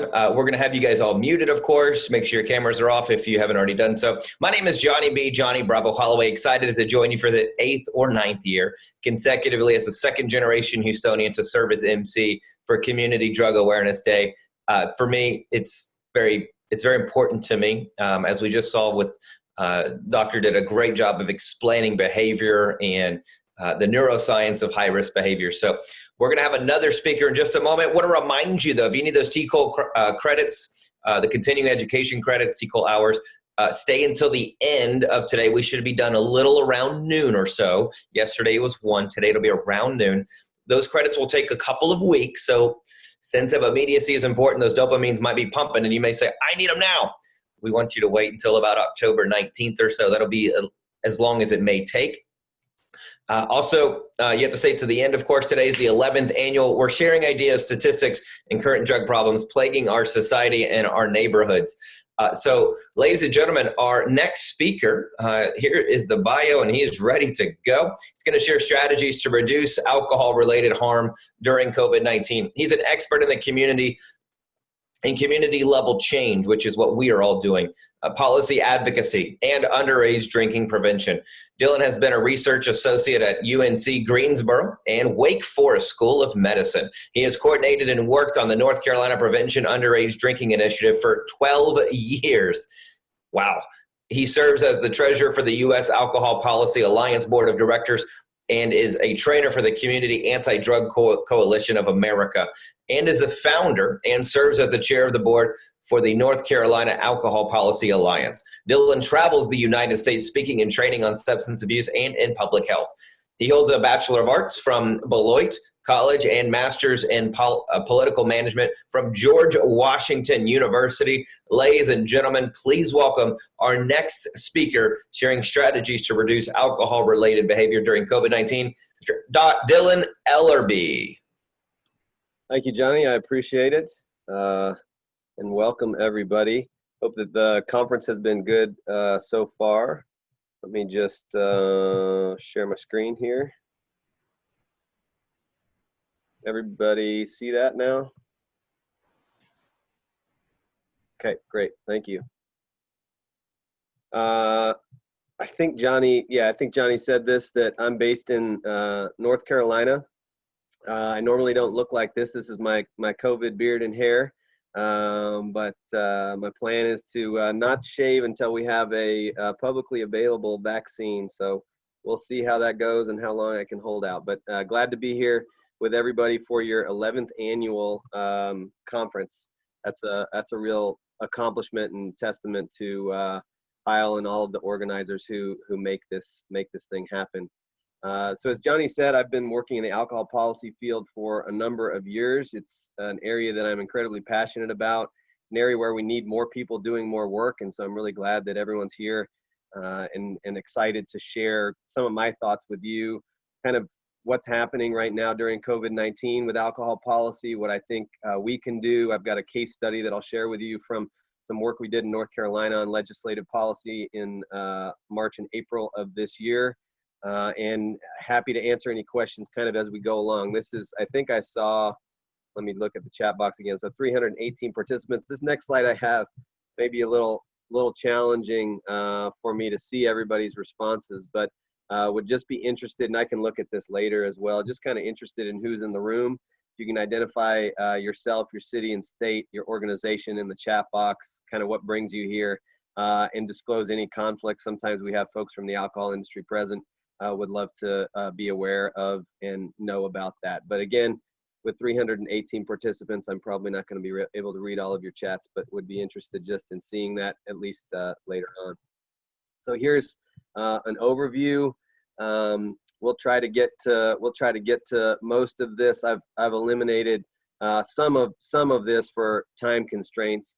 We'll talk about alcohol harms and why we should care, how the alcohol industry is taking advantage of COVID-19. We won't do too much on a history lesson. That's a longer presentation, but happy to answer questions if folks have them. We'll talk a little bit about the 3-tier system, how that works to protect us in our communities, the components of that, what's happening with the 3-tier system right now. We'll do that case study on North Carolina COVID-19 alcohol policy. Then we'll talk about COVID-19 alcohol policy in general, and a little bit about what you can do in your communities. I already see the chat box lighting up. Appreciate everybody responding in there. So this is a slide that I borrowed from Bob Brewer, who has since retired from the CDC, but is still a very relevant slide to where we are today. The public impact of excessive drinking in the United States leads to 88,000 deaths every year. 1 in 10 deaths among working age adults 20 to 64. So that means of every 10 people that die who are age 20 to 64, one of them died from alcohol attributable causes due to excessive drinking. 30 years of life lost per death, 2.5 million in total. It's the 4th leading preventable cause of death, and the cost to the United States annually. The data is a little bit old. They haven't updated this study yet, but 249 billion in economic costs in 2010, or $2.05 per drink. So that's the cost every time someone buys a drink. That's the societal economic cost to all of us of that drink. And 9 in 10 excessive drinkers are not alcohol dependent. So this is not an issue that confines itself just to dependency or addiction. There's a lot of excessive drinking issues that are out there that do not involve addiction. Sorry for the formatting on this slide. Alcohol and cancer, I just want to talk about briefly. That's what that header says there. Alcohol is the 2nd leading preventable cause of cancer, 2nd or 3rd, depending on the study that you read. That's largely not known by people. So most of us know that tobacco causes cancer. Most of us know that obesity causes cancer. There's a lot of information that is spread out there on this. We know asbestos causes cancer and some of these other toxins that are out there. But the fact that alcohol causes cancer is very much still under the radar. It's something that if you leave here with nothing else today, I would love for it to become a common part of what you share when you talk about alcohol-related issues in your community, with neighbors, community members, coalition members, whatever it is, in your prevention work, because I think this is where we can maybe hit the tipping point. This is where we are most like tobacco in the alcohol field. What the research said is that there is no safe level of alcohol consumption. Any consumption that you do, that a person does, increases your risk for cancer. Alcohol resulted in approximately 20,000 cancer deaths the last time that we measured it, or about 3.5% of all cancer deaths. As I said earlier, 0 alcohol consumption is the safest level for cancer prevention. Drinking as few as 3 to 6 glasses of wine per week may increase a woman's lifetime risk of breast cancer by 15%. Average consumption of 1.5 drinks per day or less accounted for 30% of all alcohol attributable cancer deaths. So even small amounts of alcohol consumption, as I said, can lead to cancer.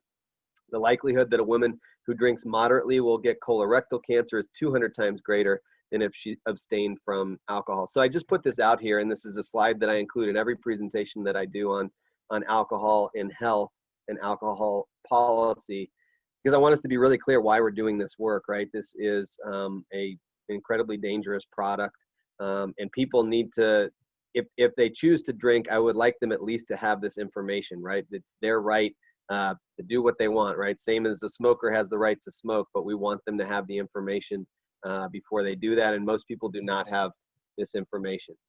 Why they don't have it, we can probably guess, right? But the alcohol industry lobby probably plays a really big part there. Alcohol consumption and COVID-19. This is a good study that came actually out of North Carolina-based company RTI International. A study that they did, I want to say, came out in July of this year. There's since been a couple more studies, and they're all saying the same thing. Alcohol consumption, including excessive consumption behaviors, has increased overall and across several demographic groups during COVID-19. We are now 6 months into this pandemic, and that seems to be holding true. Being female, Black, or having children in the household was associated with significant increases on at least one measure, significant increases in alcohol consumption. And the largest increases in alcohol consumption were among people who increased their usual quantity consumed and those who were not drinking in excess of recommended guidelines prior to the pandemic, so in February. So that's where we've seen the biggest spikes, is in people who didn't really have a problem before this pandemic and have a problem now, or dealing with this issue of excessive consumption now. So let's talk a little bit about deregulation of the alcohol industry prior to COVID-19, what's happening to our three-tiered system.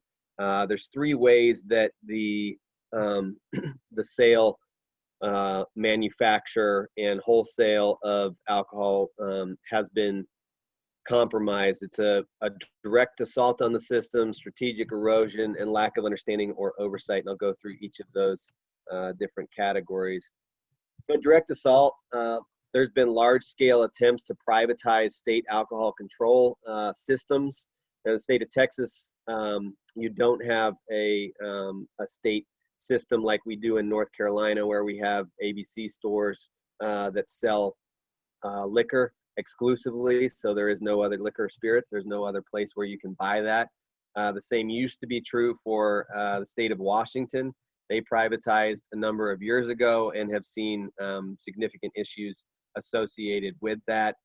During that Washington campaign, I believe the number was something like 10 million that was spent on lobbying efforts to privatize the sale of alcohol. And in fact, Costco was one of the biggest companies that was contributing to those lobbying dollars, because they want to be able to sell liquor and spirits in their stores. So since then, actually some good polling has been done, and many of the folks who voted, it was a public referendum, many of the folks who voted in favor of privatization said that if they had it to do over again, they would change their vote to a no vote. So the increasing monopolies of large manufacturers over products, this is happening in a few different ways.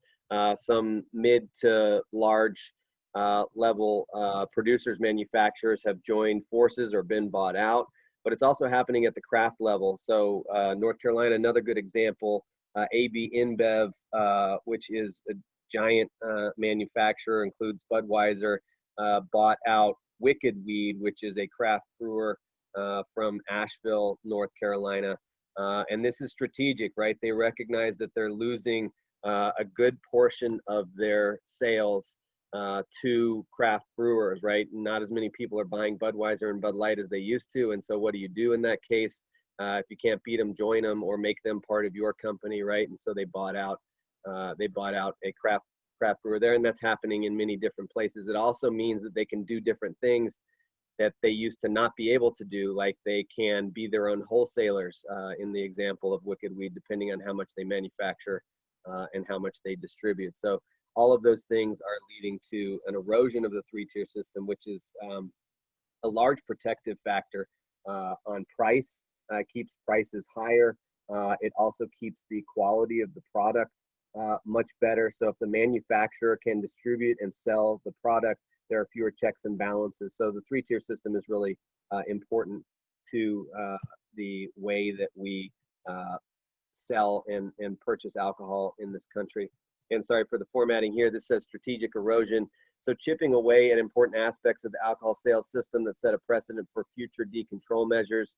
Some examples here. So an example from North Carolina, and of course things look different in every single state, but in North Carolina, we used to not have couponing for wine and beer. So this means that you couldn't, as a grocery store, publish something in the newspaper that said, you know, come to Safeway next week and you get $5 off a case of Bud Light or something like that if you clip out this coupon. Same thing with these VIP MVP cards that everybody has at every grocery store. You didn't used to be able to associate those with discounts. So you didn't used to be able to have that sign that says, you know, if you have this store's MVP or VIP card, then you get $5 off this, you know, case of Coors Light or whatever it is. We didn't used to have that in North Carolina. We fought it actually a couple times and we're successful in defeating it. And then sort of in the dark of night, our ABC Commission passed and approved couponing for beer and wine in 2012, which has completely changed the look of our grocery stores and has had a big impact, I think, on advertising for alcohol, not to mention price of alcohol. The ABV increases on beer and wine. So in many states, there are caps or have been caps and limits on the amount of alcohol that you can have in beer and wine. And in many cases, those have gone away. In the state of North Carolina, we had what was called the Pop the Cap initiative in 2005, which was actually shortly before I began working in this field, but I've heard many stories about it and I've seen the consequences of it. There used to be a limit on the alcohol beverage volume that you could have in a beer that was around 5 or 6%. And that was then with Pop the Cap, because craft brewers wanted to be able to sell beer that had a much higher alcohol content. that was changed to 15%. And what that did was not only did it enable craft brewers to sell their beer at higher ABV, but it also enabled these products like Juice, Four Loko, and other of these, what we refer to as Alcopop energy drinks, to increase their availability and their alcohol beverage volume as well. So these craft brewers had no idea, but they were opening the floodgates for many of these incredibly dangerous products, which now the FDA and FTC have required those companies to take caffeine out of those products. They're not allowed to have caffeine in there anymore. But at the time when they were selling those products with caffeine in them, they contained somewhere between 4 to 5 standard drinks of alcohol and somewhere on the order of the equivalent of 3 cups of coffee in one non-resealable container, right? One 24-ounce non-resealable container. If a high school girl under 120 pounds or something like that drinks that in 30 minutes to an hour, she's going to the hospital for sure, and she might not wake up, right? And so those are incredibly dangerous products. Those products are still out there. They just have the caffeine out of them. So one of the things I also encourage folks to do, so the first thing was talk about alcohol and cancer. Second thing is look around your especially your convenience stores, your pharmacies, your quick stops, your gas stations, and check out the products that are available there, because many of us still don't know what's available and what's being marketed towards young people. I've heard many instances of kids putting cans of Juice and Four Loko in their parents' grocery cart. Parent thinks it's an energy drink because it looks like it, and it's actually a alcohol. It's an Alcopop or alcohol energy drink that doesn't have the caffeine anymore, but looks just like it. Creative product categories have popped up all over the place. I know in Texas you've done a lot to fight powdered alcohol. We had that fight as well. But each year there's crazy products that come up. They're trying to sell pre-made Jello shots. They're trying to sell, in fact, have been successful in many cases, selling these things that look like Capri Suns but are full of alcohol. And they put them on end caps of aisles, and they're incredibly available. So all of this stuff creates additional access points to all of these dangerous products. And then increasing the amount that craft industry can sell directly without wholesalers. In North Carolina, we dealt with this. We used to be capped at, I think it was 20,000 barrels that could be distributed by craft brewers, and now it's up to 60,000 barrels, which means that they can distribute a heck of a lot of beer and eliminate. So they manufacture it, they actually sell it, right, retail at their breweries, and now they're also distributing it en masse to folks across the state. So it eliminates that 3-tier oversight that we have. So lack of understanding, oversight, when regulatory or policy making bodies are only influenced and only spoken to by the alcohol industry, then of course they're only getting one side of the story, right? And so one of our jobs and one of the messages that I have to you is to figure out how decisions are made on the sale and consumption of alcohol in your community and your state, and get involved in those meetings. So Texans for a Safe and Drug-Free Youth used to be Texans Standing Tall. I've worked many years with Nicole Holt, and we both serve on the U.S. Alcohol Policy Alliance. She's I think the CEO over there is her title now. But get in touch with those guys and get involved in the work that they're doing. We'll talk about that a little bit later as well. But attending commission meetings, attending legislative task force meetings and state legislative committees, all of these things are incredibly important to driving what alcohol policy looks like in our state, and for our voice to be heard on the prevention side. It's easy to miss examples of deregulation where the sale of alcohol is just getting easier, where alcohol is becoming more available. In Ohio, for a while, they've been attempting to raise alcohol by volume for all alcoholic products. So there's typically a cap on how much ABV you can have in spirits, wine, and beer, and they've been trying to raise that. I talked about Pop the Cap initiative in North Carolina. Changes to hours and days of sale. So these things, and this is particularly true in COVID, extending the hours that places can be open and can sell alcohol. There is very strong research that shows the more hours that alcohol retailers are open, the more problems that we have, right? Especially on-premise retailers, where we have great studies that show crime related to alcohol consumption when bars let out. So let's say bars let out at 2 a.m. From 2 to 3 a.m. We can do crime mapping right around the area where these bars and restaurants were, where people were consuming, and we see big spikes in crime between those periods of time. And of course, that's no coincidence. That's alcohol charge. Microbreweries wanting to distribute more, as I talked about, dry to wet counties and tribal lands where they are trying to go from no, and I don't know if Texas still has any dry counties. In North Carolina, we're down to, I believe, 1. When I started in this work, I think we had 5. So initiatives in dry counties or communities where the alcohol industry is attempting to begin selling alcohol in those areas. Same thing for tribal lands. The targeting of tribal lands where alcohol sales are and alcohol consumption are prohibited, but alcohol retailers open up right outside of those reservations is a tragedy, and there's many terrible examples of the issues that has led to in those communities. Outlet density: the more outlets that we have in a community, the research shows the more problems we have, and I talked about the Pop the Cap initiative already. So deregulation during COVID-19. I'm sure you've been hearing about a lot of this. But what's been happening to the 3-tier system? The industry is trying to do many things on multiple fronts, right? So from a public relations perspective, what they want you to think is that it's all about people losing jobs and businesses going out of business, right?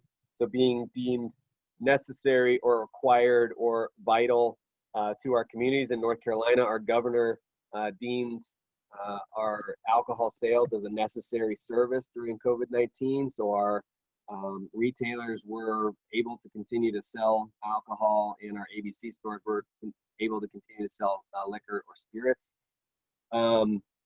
So that's the frame that they want us to have, right? Even though there's been some really good examples of, especially restaurants, that have done a good job of employing their bartenders even during a time where bars in many cases were not able to be open. So in many surrounding communities, what I've seen is that the bartenders have turned into delivery drivers and are getting tips that way, getting paid that way, because so many people are doing to-go orders for food. So there's good examples of folks in this industry who have found a way to keep people employed. The price of the product, they want it to be reduced everywhere. They want taxes to be cut. They want any of the fees associated with selling alcohol to be cut as part of COVID-19. And then availability, they want every product that was available pre-COVID to be available now in new ways. And so we'll talk more about this a little bit later, but many states, and I can't remember if Texas has done this, maybe someone can write it in the chat box, but many states have gone to cocktails to go. So you can go to restaurants or bars that used to sell cocktails on premise, and now they will mix it for you. And somehow, obviously they can't seal a container, but somehow they're going to give you that mixed beverage to go. In North Carolina, again, we were able to fight that. I don't know if this pandemic continues a lot longer, which it looks like it will. I don't know how much longer we can continue to fight that, but at least some of these restaurants have opened up at half capacity, and so some of the pressure has been reduced that way. But those cocktails to go, it's crazy, right? And some states already had it. Louisiana has had cocktails to go for a long time, due, I think, largely to Mardi Gras and things like that. But it is crazy to think that we can give someone a cocktail to go, sometimes even with a straw in it, and we expect them to wait to start drinking that until they get home, right? So now we've already got issues with drinking and driving, open container laws, all kinds of things that are put in place for public health and public safety that are immediately being stepped on by some of this new policy. Let me check the chat box and see. Cocktails to go is allowed. Suzanne says, thank you. Internet delivery and liquor store sales are up 400%. That is a sobering, not to make a pun there, but that is a sobering statistic. And we've seen increases in North Carolina, not quite that big, but we've seen increases in sales here as well.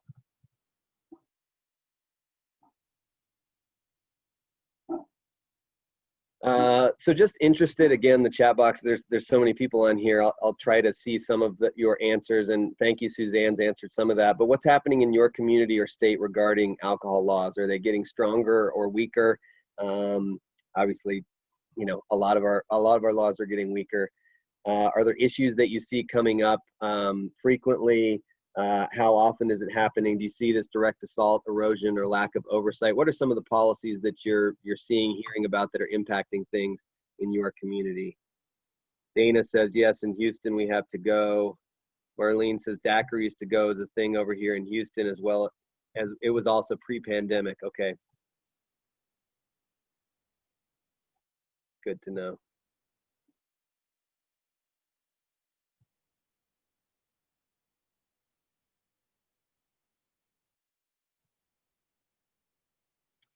Okay, so now I just want to spend a little bit of time. So in Missouri City, also have daiquiris to go. Angela's asking about home delivery of alcohol. Absolutely. That is a big issue, and that has happened.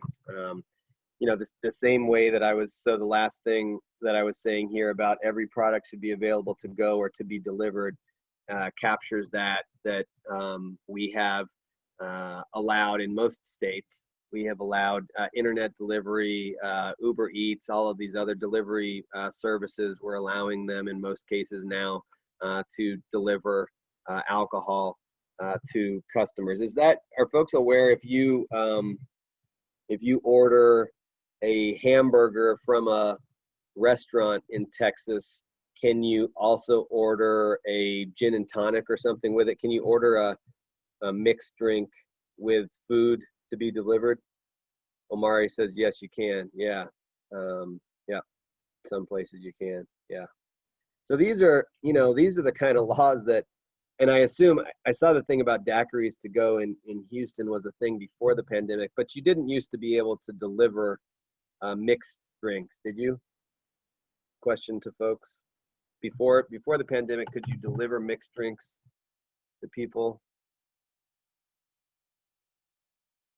Okay, so folks are saying maybe in certain places, but for the most part, it sounds like no, you weren't able to do that. So that's one of those new COVID policies, right? And we'll talk about this later. The biggest thing we want to do is make sure that those do not get made permanent. And again, we'll talk about it more as we get a little bit further into the presentation. But that's got to be our biggest goal here. So temporarily. We're losing on some of these policies, but we got to do everything that we can to prevent those from being made permanent.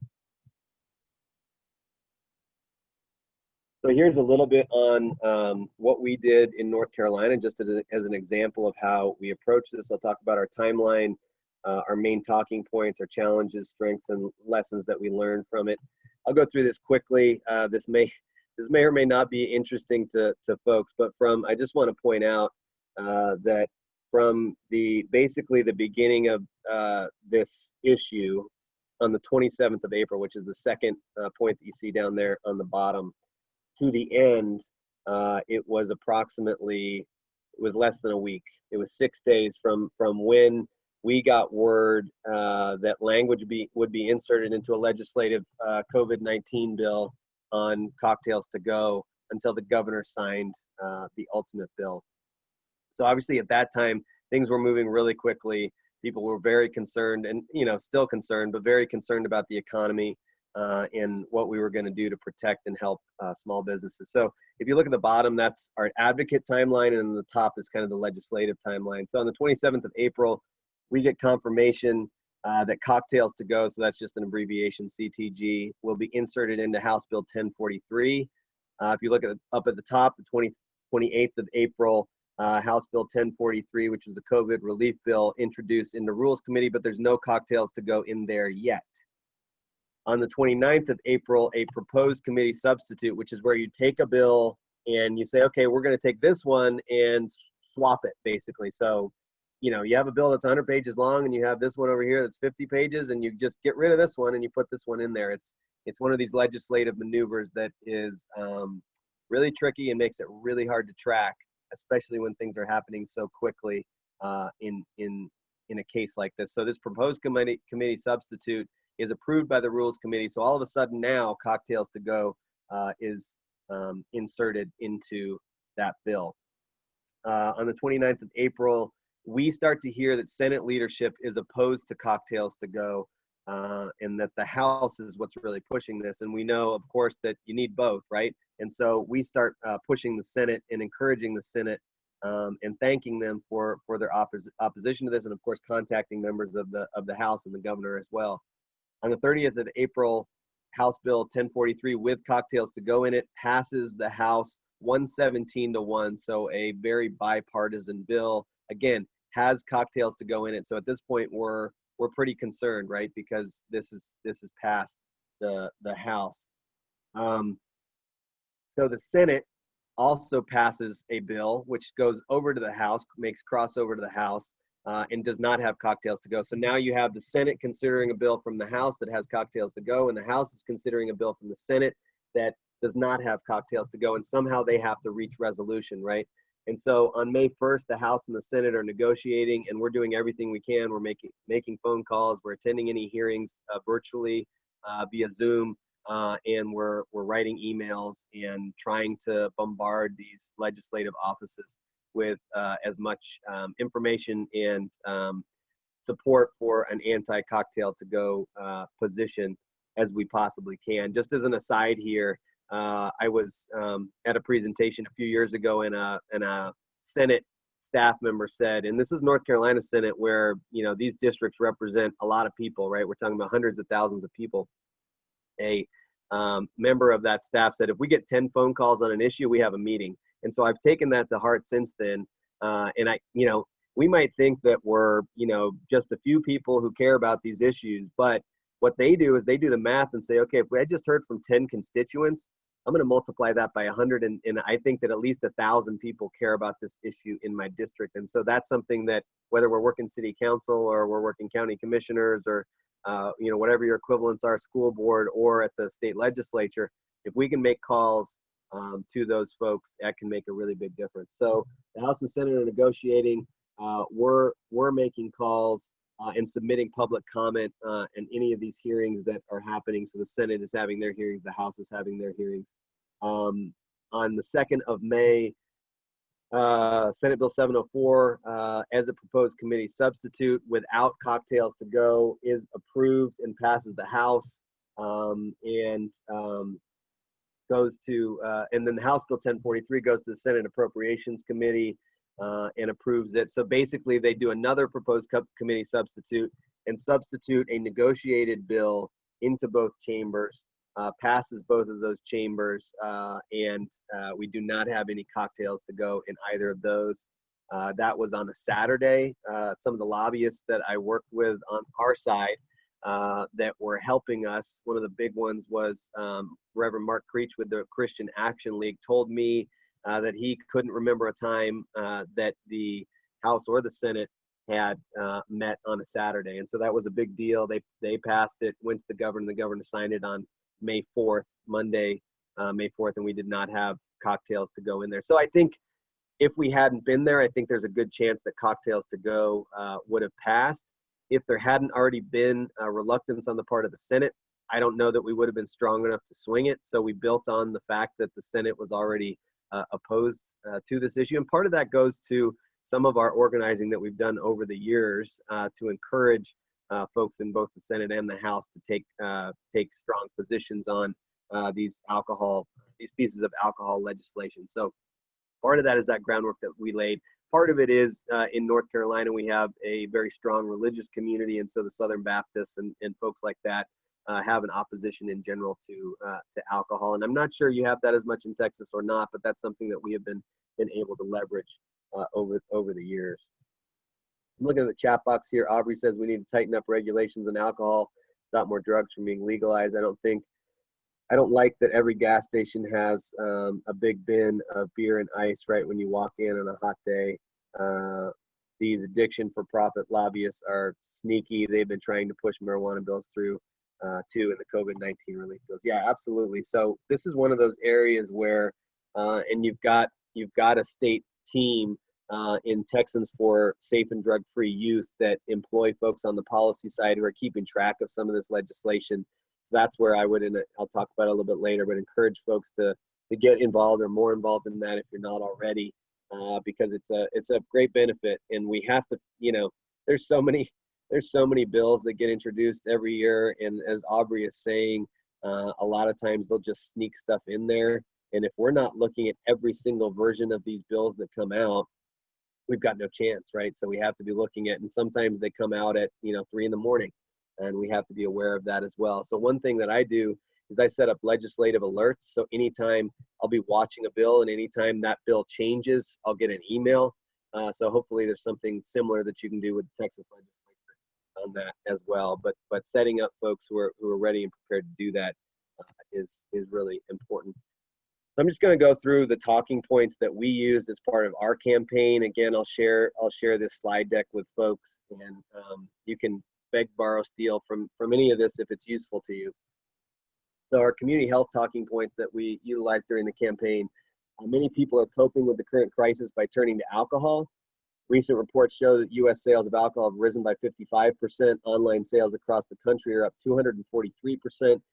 Curbside cocktails would exacerbate a problem we should be mitigating.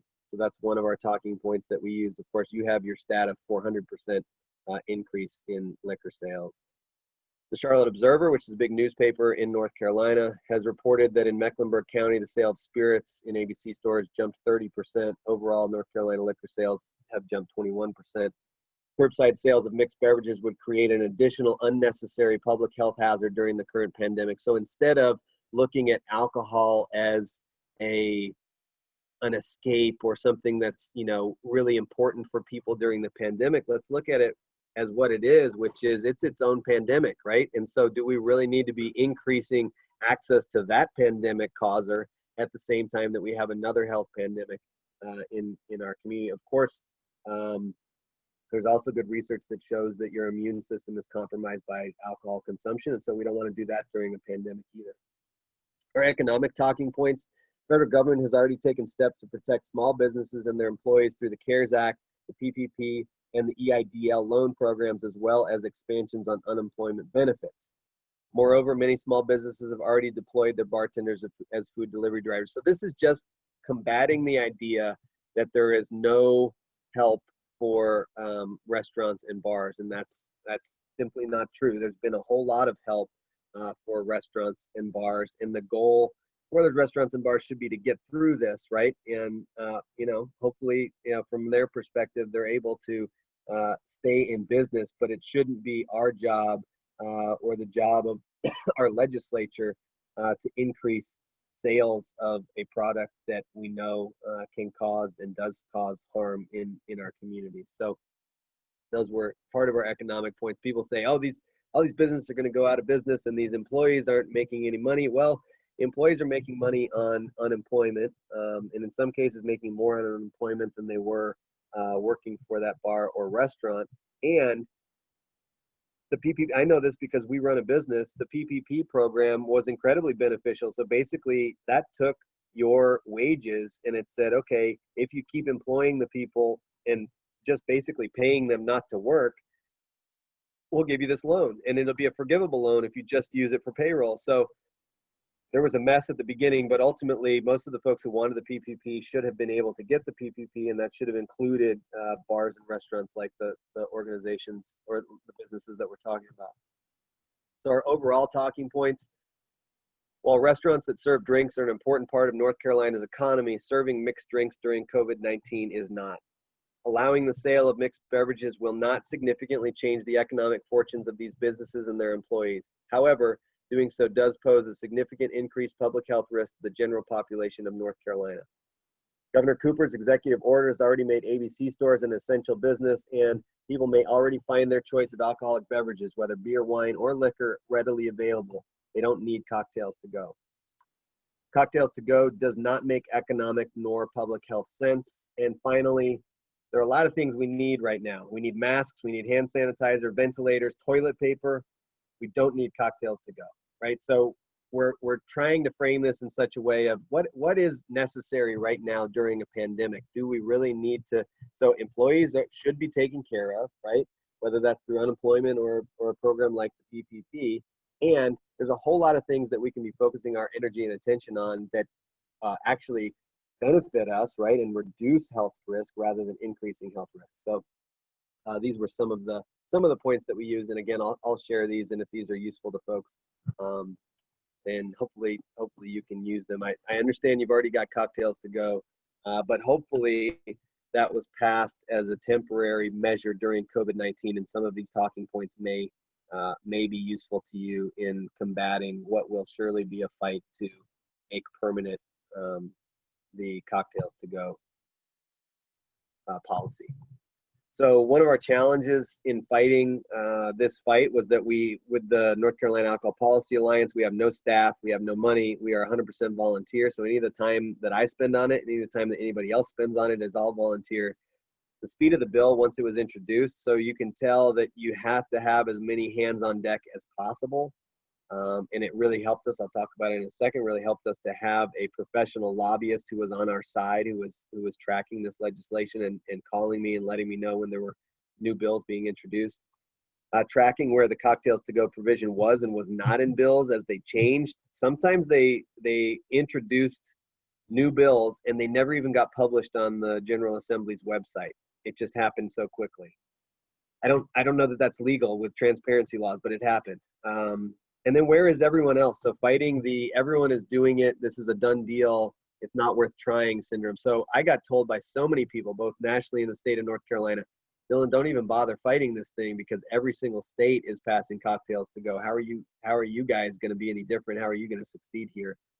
But we did it anyway because you want to fight anyway. So even if you lose, you've at least given it your best shot, right? And you've presented your position and you can build on that moving forward. The urgency of now, this is a challenge that we fight in the policy world all the time, getting other groups to act quickly. So a lot of groups, I'll go to them and I'll say, we really need your support fighting this cocktails to go thing. And they'll say, oh, we have a board meeting next month and we'll bring it up there.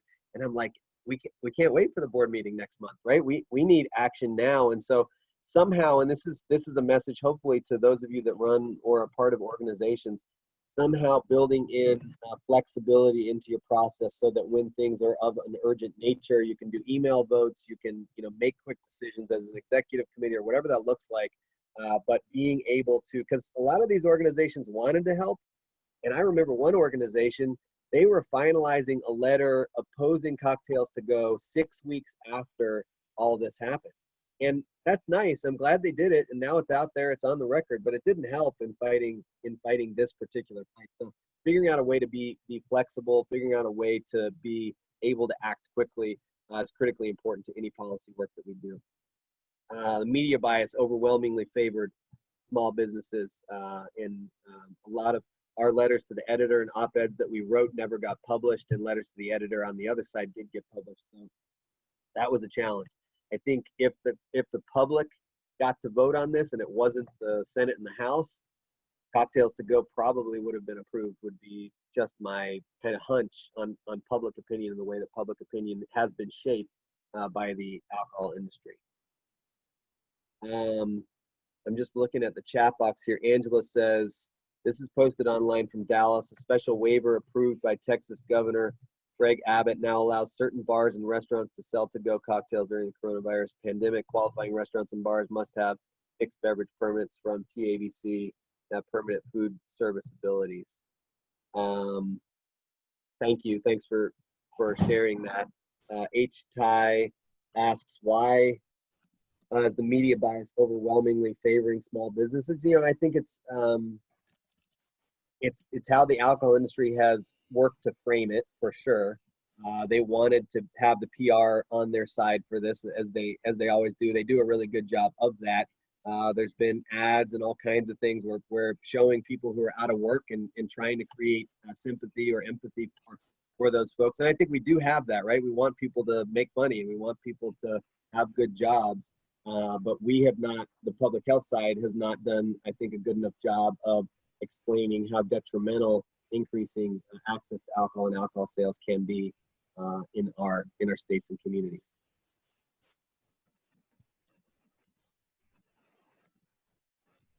Okay, so our some of the strengths that we had during our campaign, we had a Senate that was primed already to fight this. We had a dedicated lobbyist, and again, that's not our paid lobbyist. That's just a lobbyist who works for a group called the Christian Action League, who was on our same side on this issue. And we had an experienced group of grassroots advocates who were ready to act quickly. And of course, we had the public health argument on our side, but we always have that argument, and it oftentimes does not help. Unfortunately, that we have that. So oftentimes there's a lot more at work there than just the public health or public safety argument. So just real quick, COVID-19 policy, a little bit more on this. The good,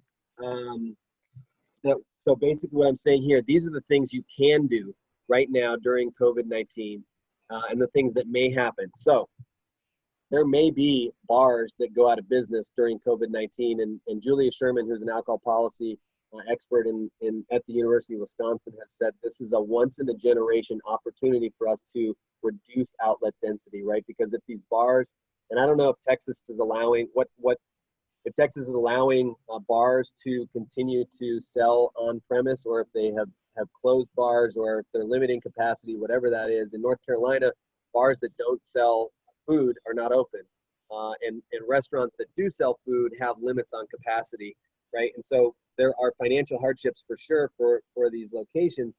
These bars that end up potentially closing, what we want to try to do at the local level is, let's say, for example, we have a community that has 1,000 permits for on-premise consumption at bars. Let's say 100 of those closed down during the pandemic.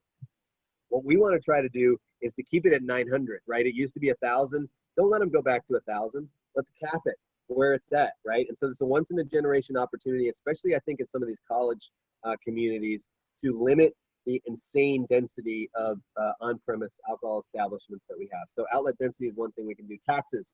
So we're losing a ton of revenue right now, right? Because we have fewer people traveling. So we have fewer hotel taxes that we're collecting. We have fewer people spending money on all kinds of goods, right? So we have fewer sales taxes coming in. We have fewer property taxes coming in. All of these things. So revenue is going to be down in every single one of our states. Let's increase the tax on alcohol, right? This is a once-in-a-generation opportunity, I think, to meet those budget shortfalls by increasing taxes on alcohol. And I'm sure most folks know this, but outlet density and taxes, two of the most important, most beneficial policies that we can work on to reduce alcohol consumption, excessive alcohol consumption, and underage drinking. It's a chance to fight together and grow the tent. So folks who recognize, public health experts who recognize we should not have people drinking at bars. We should not have people buying to-go cocktails. Those are people that we can partner with now who hopefully will stay with us later. And finally, the most bars remaining closed. So the bad we've talked about: cocktails to go, reduction or elimination of fees associated with selling alcohol, manufacturing alcohol. Public drinking areas are now being permitted. Large areas in towns and cities that often are focused on tourism are now allowing public alcohol consumption. And I know some places, I think Austin already allowed it. Some places in Texas already did that. But where they didn't, we want to try to fight that. Reduction of taxes is being done in many places. Hours of sales are being increased. And then we've talked about in the chat box. So the ugly is making all of those previous things that we've talked about permanent, right? And that's the thing that we want to try to fight. And that's the thing that we need to be aware of, is all of these new policies that have passed. We want to do everything we can to try to fight those from becoming permanent. And Johnny, I see that you unmuted yourself. Do we want to switch to questions now, or? You did a great job running it. I wasn't going to interrupt you. I thought you were doing a good job, so I didn't want to jump over. Yeah,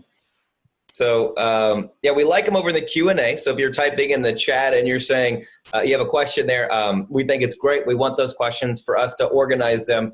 We want those over in the Q&A. So just down below, go to Q&A.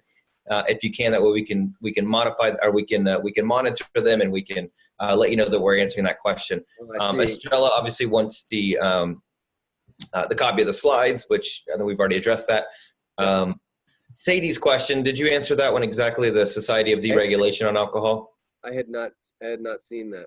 Cool. So Sadie's question is, do you think society deregulation on alcohol, cocktails, for 24/7 deliveries and such promotes alcohol use and as a way to cope with COVID-19?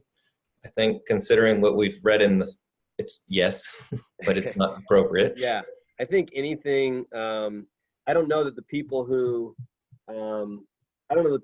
passed these policies realized kind of what they were doing, but we know that anytime we increase access to a product, when we increase access to alcohol, that people use more. And that's COVID-19 or not COVID-19, right? So if we have a town that had 10 bars and we add 100 more bars, people in that town are going to drink more alcohol, right? And if it's COVID-19 and we used to not be able to get alcohol to go or delivery, and now we have alcohol to go and delivery, people are going to drink more. And that's one of those things.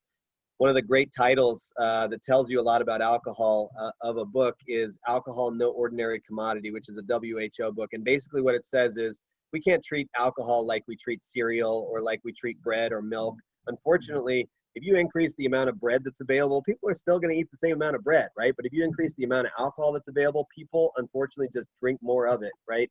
And so absolutely it has promoted increased consumption. We're seeing that in all of these numbers that are coming out. You know, they said it in Field of Dreams, if you build it, they will come. And unfortunately, it's the same principle that applies. Positive energy breeds positive energy, things like that. So those things all apply. Good question and very applicable. Do you think these, from Angela on the Q&A down below, not chat, Q&A, we got about 6 more minutes or so with Mr. Ellerby. Don't these temporary allowances set a precedent that companies can use these to argue to keep policy? Which, absolutely. Yeah. I think that what they'll say is, this is how we've made it through this pandemic. It's been good for our business. People are, what they'll say is people are receptive, right? Because they're using it. And so how can we deny those people this service that they want, right? That's going to be their frame moving forward. Not going to focus at all on obviously the potential health consequences, the potential contradictory issues with open container laws and, consuming alcohol while driving and all of those things. So absolutely sets a precedent. And it is. So obviously, it's too late in some ways for some of these policies to not set that precedent. It's been set, but we need to be ready to fight it at the end. And just because we had it for 10 months during a pandemic doesn't mean it's a good idea for us moving forward. It's going to be the same thing, just because kids didn't attend schools during the pandemic doesn't mean we should never let kids go to school again, right? Same thing, we have these specific and unique policies during COVID-19. Let's leave it at that, and let's get rid of them after COVID-19 is over. Alexa says, one thing that I have noticed is a lot of bakeries here in Houston are adding alcohol to their cakes as well as alcohol-infused pastries and fruit, and was wondering if that was legal. I think it's per percentage. If this is something that is going to be allowed due to COVID and the increase of sales. So bakeries adding alcohol, is that allowed? Yeah. Good question. That's an interesting idea. I mean, I'm no culinary expert, but I know alcohol is used in some dishes and a lot of times it burns off. In baking, I imagine it does not burn off. And so I would imagine there's probably an allowable amount, as Johnny said, a percentage of alcohol to other ingredients in that product. And I don't know that this is one of those where who's checking on these guys, right? I mean, it's not like there's probably not an ABC officer going into bakeries checking on percentage of alcohol contained in, pastries. So this might be one of those things where you need to raise this with TABC as an issue so that they're aware of it, and figuring out, they'll be the ones who'll be able to tell you, is this violating existing law? Do we need to be testing these things? Do these people need a permit to start selling these, alcohol infused things? They should be able to help you with that question. Yeah, my time in radio, we had a lot of extensive conversation with TABC and how it was founded and how they do things. From what I remember in that, there is a percentage in Texas that is allowed. And yes, there is, of course, a burn off when cooking because it is widely used in restaurants and such. A good question, though, nonetheless, Alexis. I'm actually interested to know that number. There is a percentage. Another question we received was, how do you think the increase in alcohol consumption will affect overall substance abuse after the pandemic is over? That's a good people question. Getting addicted and stuff. Yeah, I think habits are hard to break, right? Habits are a lot easier to create. bad habits are a lot easier to create than they are to break. And so I think some of the habits that people create during COVID-19, they're going to have, bad effects on mental health. They're going to have bad effects on families and children, all of these things, and they're not going to be easy to break just because COVID-19 is over, right? So I think a lot of these issues that we're seeing are going to be sort of systemic in society for a while, and we're going to have to figure out what we can do to create more support services for folks coming out of the pandemic, because there are going to be some major issues. Yeah, totally. Thanks about that. It's sad. It's unfortunate. Last chance for questions. If you guys have any more for Dylan, and like you said, Dr. Collier earlier in the last presentation did share about the neuroscience of high risk behavior and about that, as Alexis's question was alluding to. Well, our where'd it go? There it is. The other question was alluding to from her was about just the behavioral outcome of it afterwards if you started drinking now versus a year ago. So any other questions? I just wanted to answer one thing in the chat box. Amelia says, I'd like to talk to those who agree and support higher taxes for alcohol. So Kyle can help folks with this. If you Google Texans for Safe and Drug-Free Youth, that's the statewide organization. Used to be Texans Standing Tall. Nicole Holt, again, is the CEO over there. And they've been working on the alcohol tax issue for a number of years, and I'm sure they would love any involvement, support, volunteers, things like that. So that's who I would direct you to on those issues for sure. Oh, nice. Good. I'd like to let you know that's Pyle over at Fort Bend Regional Council. You can reach out to them. She's doing a great job today. So thank you to Pyle and Lauren and the whole team over there helping. Don Mathis helped set this up, and Ray and everybody, Mike. Dylan, thank you so much. I just have a question. Was that JJ Watt's cabin you're in, or is his not North Carolina? His is in Wisconsin, right? Yeah, his is in Wisconsin. This might look a little bit like it, but actually we're in the mountain, the Blue Ridge Mountains right now. So can you show us the mountains out your window? I can show you the fog out the window. There's light at the end of the tunnel, ladies and gentlemen. That's awesome. Well, how fantastic is that? We appreciate it. Hopefully we'll get that vaccine and you can shave that beard off. Keep your hair though, unless you want to look like Mike. We know who Mike is over at the team. Right. Appreciate it, Dylan. You were wonderful. Thanks for your advocacy and help and all the information. If you want Pyle's email or Lauren's email, you can, in the policy, it's over in the chat box. So click on that below. Dylan, have a great day. Thank you so much. We appreciate it. All right. Thanks, everybody. Take care. So we have a few more minutes. Remember, you have to stay till the very end to get your credits for continuing education and TCOL hours.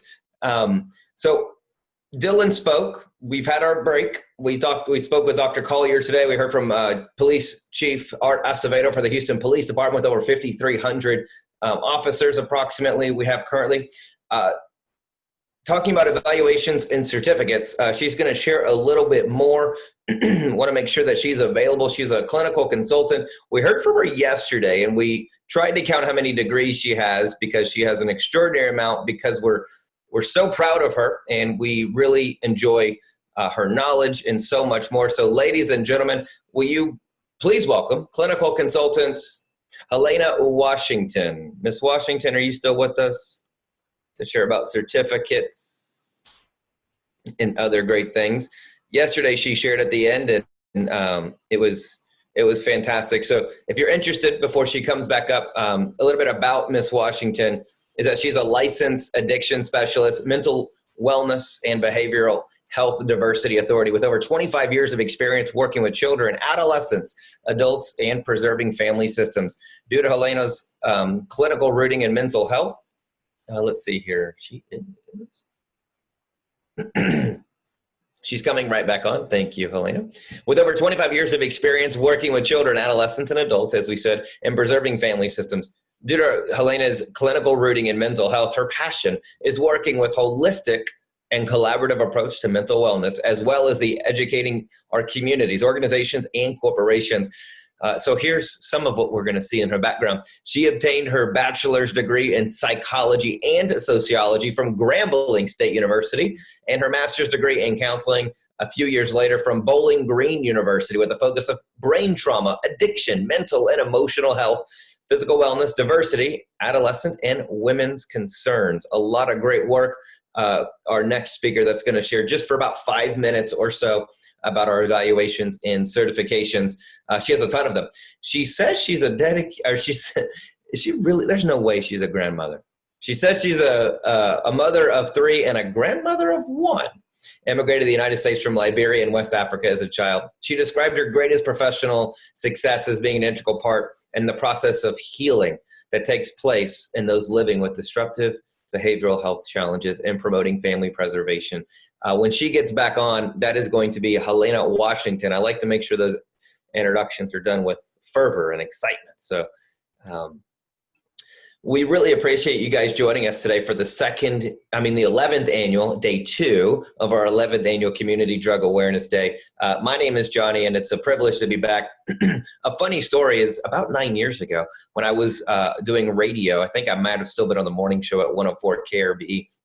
I got a call about 24 hours before the second day of CDAD, Community Drug Awareness Day, and it was, hey, Johnny, can you come tomorrow for day 2 of Community Drug Awareness Day? I was like, yeah, I can be there for the 4 or 5 hours. So I got off stage and everybody's like, oh, that was awesome. You did a great job. And I'm like, I just introduced people. They said, it was great. Nobody fell asleep. Wow. Okay. Well, I'd love to come back next year. And so that's been a relationship for about 9 years, I guess, that we've had with the Fort Bend Regional Council, the DEA, and other wonderful members.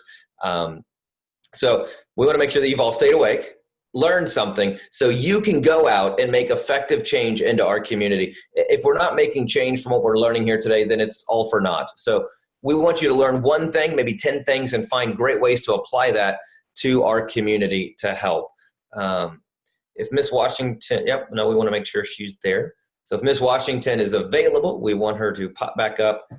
Pyle is telling us, okay, we're going to go to, you know what? Hold on. Before we go to Miss Washington, we're going to move over to the person that has a big smile. He always has a warm welcome. Let's see, where is him? Well, he's the Houston Harris County Office of Drug Policy. Ladies and gentlemen, he's going to provide our closing remarks. Hopefully we'll have Miss Washington show up. But please welcome Dr. Dashel Guyan. Dash, are you there with us, sir? Hopefully you don't have fog out your window. No, I'm here. There's Dash. Can you see me? All right. I don't know. Something's going on with this computer, but anyway. It's okay, sir. I appreciate that. Just a few things I wanted to share with our attendees. Many of you would agree that this year has been a lot different from any of those that we've experienced perhaps in a very long time. And we still continue to face many challenges, and we've had to learn to adapt and to adjust to new norms. While our coalition still wanted to host the Community Drug Awareness Conference this year, many of us approached the idea with a great deal of apprehension due to the COVID-19. But the dedicated professionals who make up the coalition decided not to allow the coronavirus to stop our annual tradition. Therefore, for the first time in 10 years of the history of the Community Drug Awareness Day conferences, we are coming to you through the virtual environment. And I must say that we were a little apprehensive because this was a new endeavor. But to me, it has truly been a success, and I'm really, really excited about it. I want to personally thank some members of our planning committee who have been with this through this apprehension. And I want to start with Mike McDaniel, who's director of the Houston High Intensity Drug Trafficking area.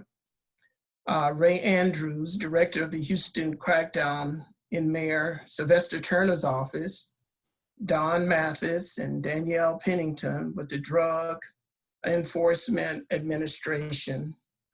There's Pyle Penanti and Lauren Abekwi, I hope I got that right, with the Fort Bend County Regional Council on Substance Abuse.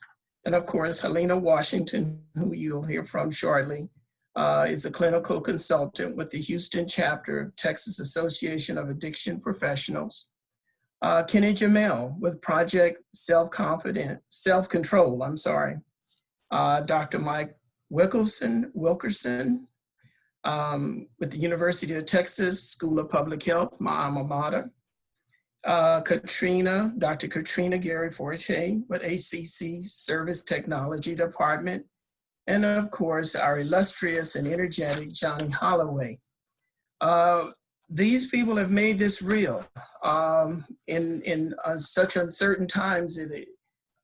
They've come through, and that's really where the success is. We've done a lot of work in the past few weeks, and here we are. Few of our sponsoring organizations I want to acknowledge too is the Houston Crackdown, U.S. Justice Department of Drug Enforcement Administration, the Texas Association of Addictions Professional, Houston Chapter, Fort Bend County Community Prevention Coalition, Fort Bend County Regional Conference on Substance Abuse, University of Texas Health Science Center, Memorial Hermann Prevention and Recovery, Prairie View A&M University, Houston TV, Houston HIDA, Houston Community College. We've also gained a wealth of knowledge, just overload, really. We're gonna have this recorded, I understand, and in a few weeks, we should be able to access it through HTV. But we've gotten a wealth of knowledge from our presenters, and we're again so very thankful for them taking their time to be a part of this conference and to bring us the information that they have brought to us. And most of all, and last but not least, we want to thank our attendees. Without you, this couldn't have been possible. And so we thank you. I think we've had perhaps maybe 500 some odd registered, if I'm not mistaken, and better than 350 who attended over the last 2 days. So that says something. That's tremendous. But again, we want to thank our attendees, and we look forward to you joining us next year for our 12th Community Drug Awareness Day. Thanks so much. Have a good weekend. Dashiell, thank you so much. I think it's always a good reminder. We were joking earlier off camera before we joined this Zoom call with the team and committee with Lauren Abikwe and Dashiell and Helena, Ray and Mike and Dawn, that we want to stay in front of the light. Oh, I'm sorry. You don't apologize. You're funny. What's right. behind you? Open the blinds up. What's behind you? Let's see. Let's see. It's a little cloudy outside.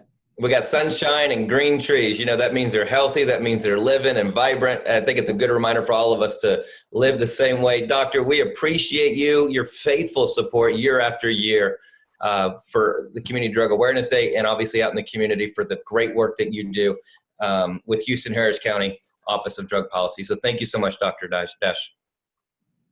Thank you, Johnny. Have a great day. So ladies and gentlemen, I count 5, but there's more behind her. Our next speaker, we did a strong introduction for earlier. I do professional ring announcing for boxing. I've done it for about 16 years as well. And I think she deserves one of those, ladies and gentlemen, your next speaker, please welcome Helena Washington. See, there's the smile. Oh, I love it. I need you to do all of my introductions. You're amazing. I like that. I'm here for you. I am so sorry. I was looking at everybody, but I was kicked off and didn't know it. So they had to put me back on. So I love the fact that Johnny was able to, make me sound fabulous. I love that with his genius. But thank you all for attending. I am on the Houston chapter Texas Association for Addiction Professionals Board, and we are your CE, your continuing ed provider for this conference. We want to first say thank you. And if you take a moment, please take a look at our website. We have a lot of great information, and also there's the link to join. We are your addiction professional local board, and we are governed by NADAC. So participating and joining with us will link you to NADAC, which, there's a plethora of benefits to being a part of NADAC. So let us know if you have any questions. Just to wrap up, regarding your continuing ed hours, please give us about 3 weeks. If you do not receive anything from us by October 19th, please reach out at that moment. One thing that we really want to press upon, you had to be present from beginning to end to make sure you receive your full credit. If you attended yesterday and not today, or today and not yesterday, you will receive a certificate for today, and you'll receive one for yesterday. So there's 2 separate certificates you'll be receiving because maybe someone was not able to participate in both days of the conference, number one. And the process is going to take us a little bit of time because we have to cross-reference registration, participation of everyone from beginning to end. So please give us some grace and have a little patience with us as we go through the entire process. We had over 500 registrants, and we have to cross-check 2 days of participation. So again, we thank you. Please take a look at all of the sponsors' websites, gain a little bit more knowledge in what we all provide. Again, I thank you all for taking the time to participate with us. And again, I'm Helena Washington with the Texas Association for Addiction Professionals. Have a great weekend. Ms. Washington, thank you so much. Y'all have a fantastic day. We are so thankful that you joined us. Thanks for staying all the way to the end. And the good news is we ended 4 minutos early. We're about 4 minutes early. Go make great change out in the community. Help others. One of the things that we learned a little earlier with Dylan, for instance, was make other people feel loved, accepted, so you can love and accept them so they can make that change. And I think earlier Dr. Collier mentioned about the behavioral side of it, the neuroscience part of it. It does take a long time. So your patience and grace with those is deeply needed to make that effective change for generations to come. Thank you all so much for coming out. My name is Johnny Bravo Holloway, JohnnyBravoEntertainment.com and JohnnyHolloway.com. Imagine that. Have a great time, a great day. Thank you again to all of our sponsors and volunteers. We look forward to seeing you next year at our 12th annual Community Drug Awareness Day. Have a great day. Thanks.